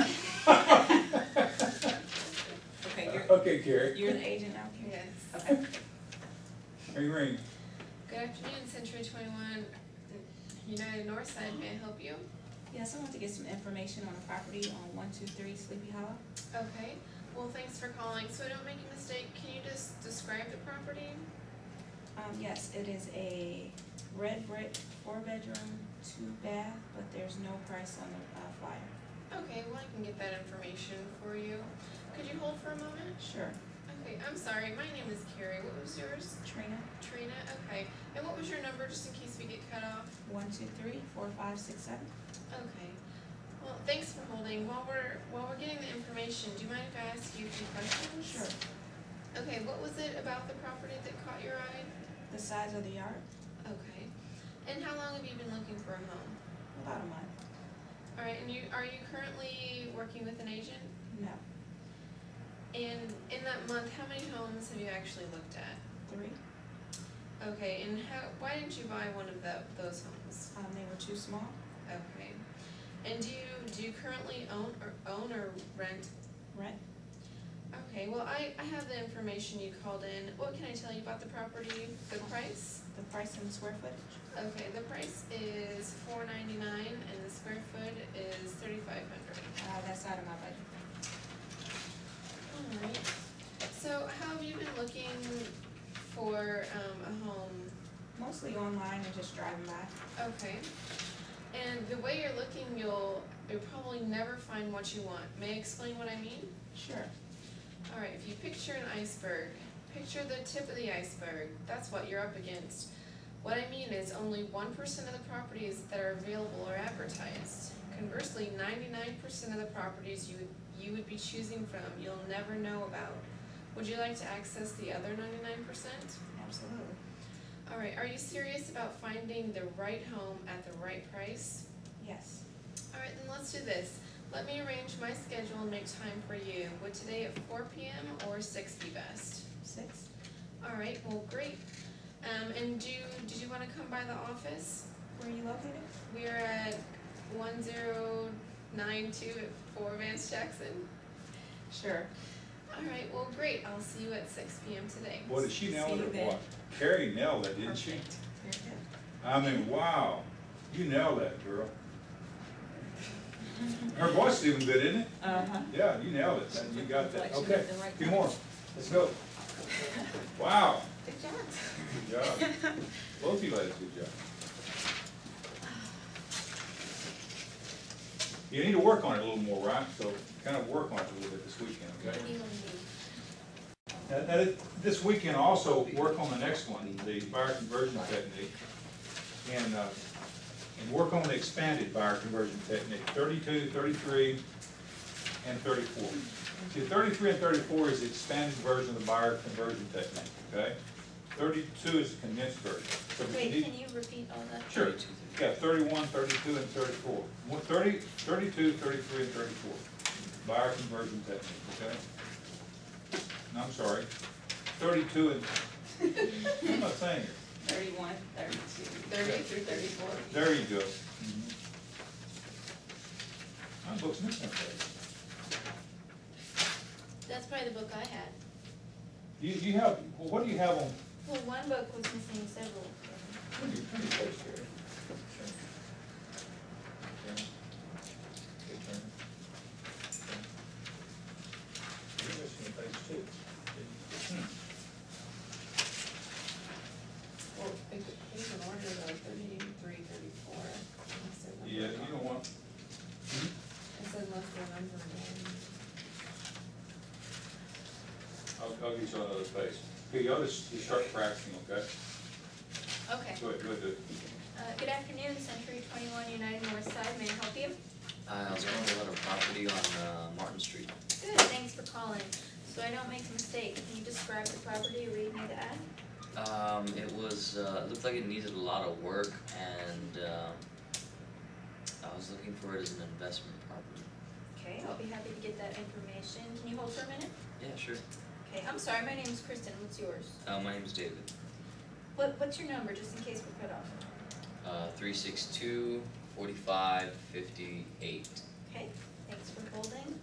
While we're getting the information, do you mind if I ask you a couple questions? No, that'll be fine. Okay, what was it about the property that caught your eye? Like I said, I was looking for an investment property, so, Okay, how long have you been looking? for about a couple months, 2 months. Okay, are you working with an agent? No, I'm not. Have you seen or looked at any homes actually? This is probably about the 5th one. Okay, and why didn't you buy one of them? They needed too much work, and they were asking too much for it. Okay, do you currently own or do you rent? I rent. Okay, so how have you been looking? Have you been looking in the newspaper or magazines or on the internet? Usually I'll drive by, and I've been checking some stuff out on Zillow.com. Oh, okay. Well, the way you're looking, you probably won't find what you want. Can I explain what I mean? Yeah, sure. Okay, picture an iceberg. Picture the tip of the iceberg. That's what you're up against. What I mean is only 1% of the properties that are available are advertised. So 99% of the properties you'd be choosing from, you'll never know about. Would you like access to the other 99%? Yeah, definitely. Okay, are you serious about finding the right home at the right price? Yes. Okay, then let's do this. Let me rearrange my schedule and make time for you. Would today at 4 or 6 be best? 4 o'clock would be better. Great, I'll see you at 4. Perfect. Alrighty. Okay, Good afternoon, Century 21 United-Northside. How may I help you? hi, I wanted some information about a property. Okay, thanks for calling. So don't make a mistake. Can you describe the property or read me the ad? Yeah, it's a ranch house on Bernie Stage Road. Okay, perfect. I'll be happy to get that information for you. Can you hold for just a moment? Sure. I'm sorry, my name is David. What was yours? Kristen, Alright, Kristen. What's your number just in case we're cut off? 854-3887. Okay. Now, thanks for holding. While we're getting the information, Kirsten, do you mind if I ask you a few questions? Sure. What was it about the property that caught your eye? Well, I like that it's a ranch style home on a couple acres. Okay, so you're really looking for a few acreage? Yes. Okay, perfect. And how long have you been looking for a ranch home? Just started the past month. Oh, okay, good deal. So not too long. Are you working with an agent? Not right now. Okay, great. And how many homes have you actually looked at in the past month, Kristen? 4 or 5. Okay, and why didn't you buy one of those homes, Kristen? I didn't get to go in them. Okay, okay, good deal. Now, do you currently own, or are you renting? And we're renting. Okay, perfect. And, Kirsten, I'm sorry, I don't want to say your name wrong. Is it Kristen or It's Kristen? Kristen. Okay. Yeah. I thought you said Kristen, okay. No, it's Kristen. Alright. So Kristen, how have you been looking? In newspapers, magazines, internet? Yes, exactly. Okay, perfect. Now, the way you're looking, you'll probably never find what you want. May I explain what I mean? Yes. Okay, now picture an iceberg. Picture just the tip of the iceberg, and that's really what you're up against. And what I mean by that is only 1% of all the properties that are available are advertised. Conversely, 99% of the properties you would be choosing from, you'll never know about. Now, would you be interested in having access to those homes? Yes, Alright, perfect. And then you're serious about finding the right home at the right price, right? definitely. Alright, perfect. Then let's do this. Let me rearrange my schedule and make time for you. Would today at 4 p.m. or 6 p.m. be best? 6 o'clock. Great, perfect. I'll see you at 6 p.m. today, Kristen. Okay. Good, man, you nailed it. Y'all did good. I guess you nailed it too. I was out She looking did. for That's great, man. I'm so happy to be there. I was out looking for the full buyer conversion technique, which I just handed y'all. So the one I handed you, Kirsten, you need to study that one Okay. also. That's the full buyer conversion technique. Now, I've condensed it on page 32, right? So y'all need to really understand how the whole thing works, and I'll explain that in more detail Tuesday. But it's a wonderful way of converting a call coming in from a buyer who owns their home. Do you follow? Okay, we need 2 more, right? Are we done? Has everybody done this? Have you 2 guys done it? No, we Tina, haven't done you got that yet?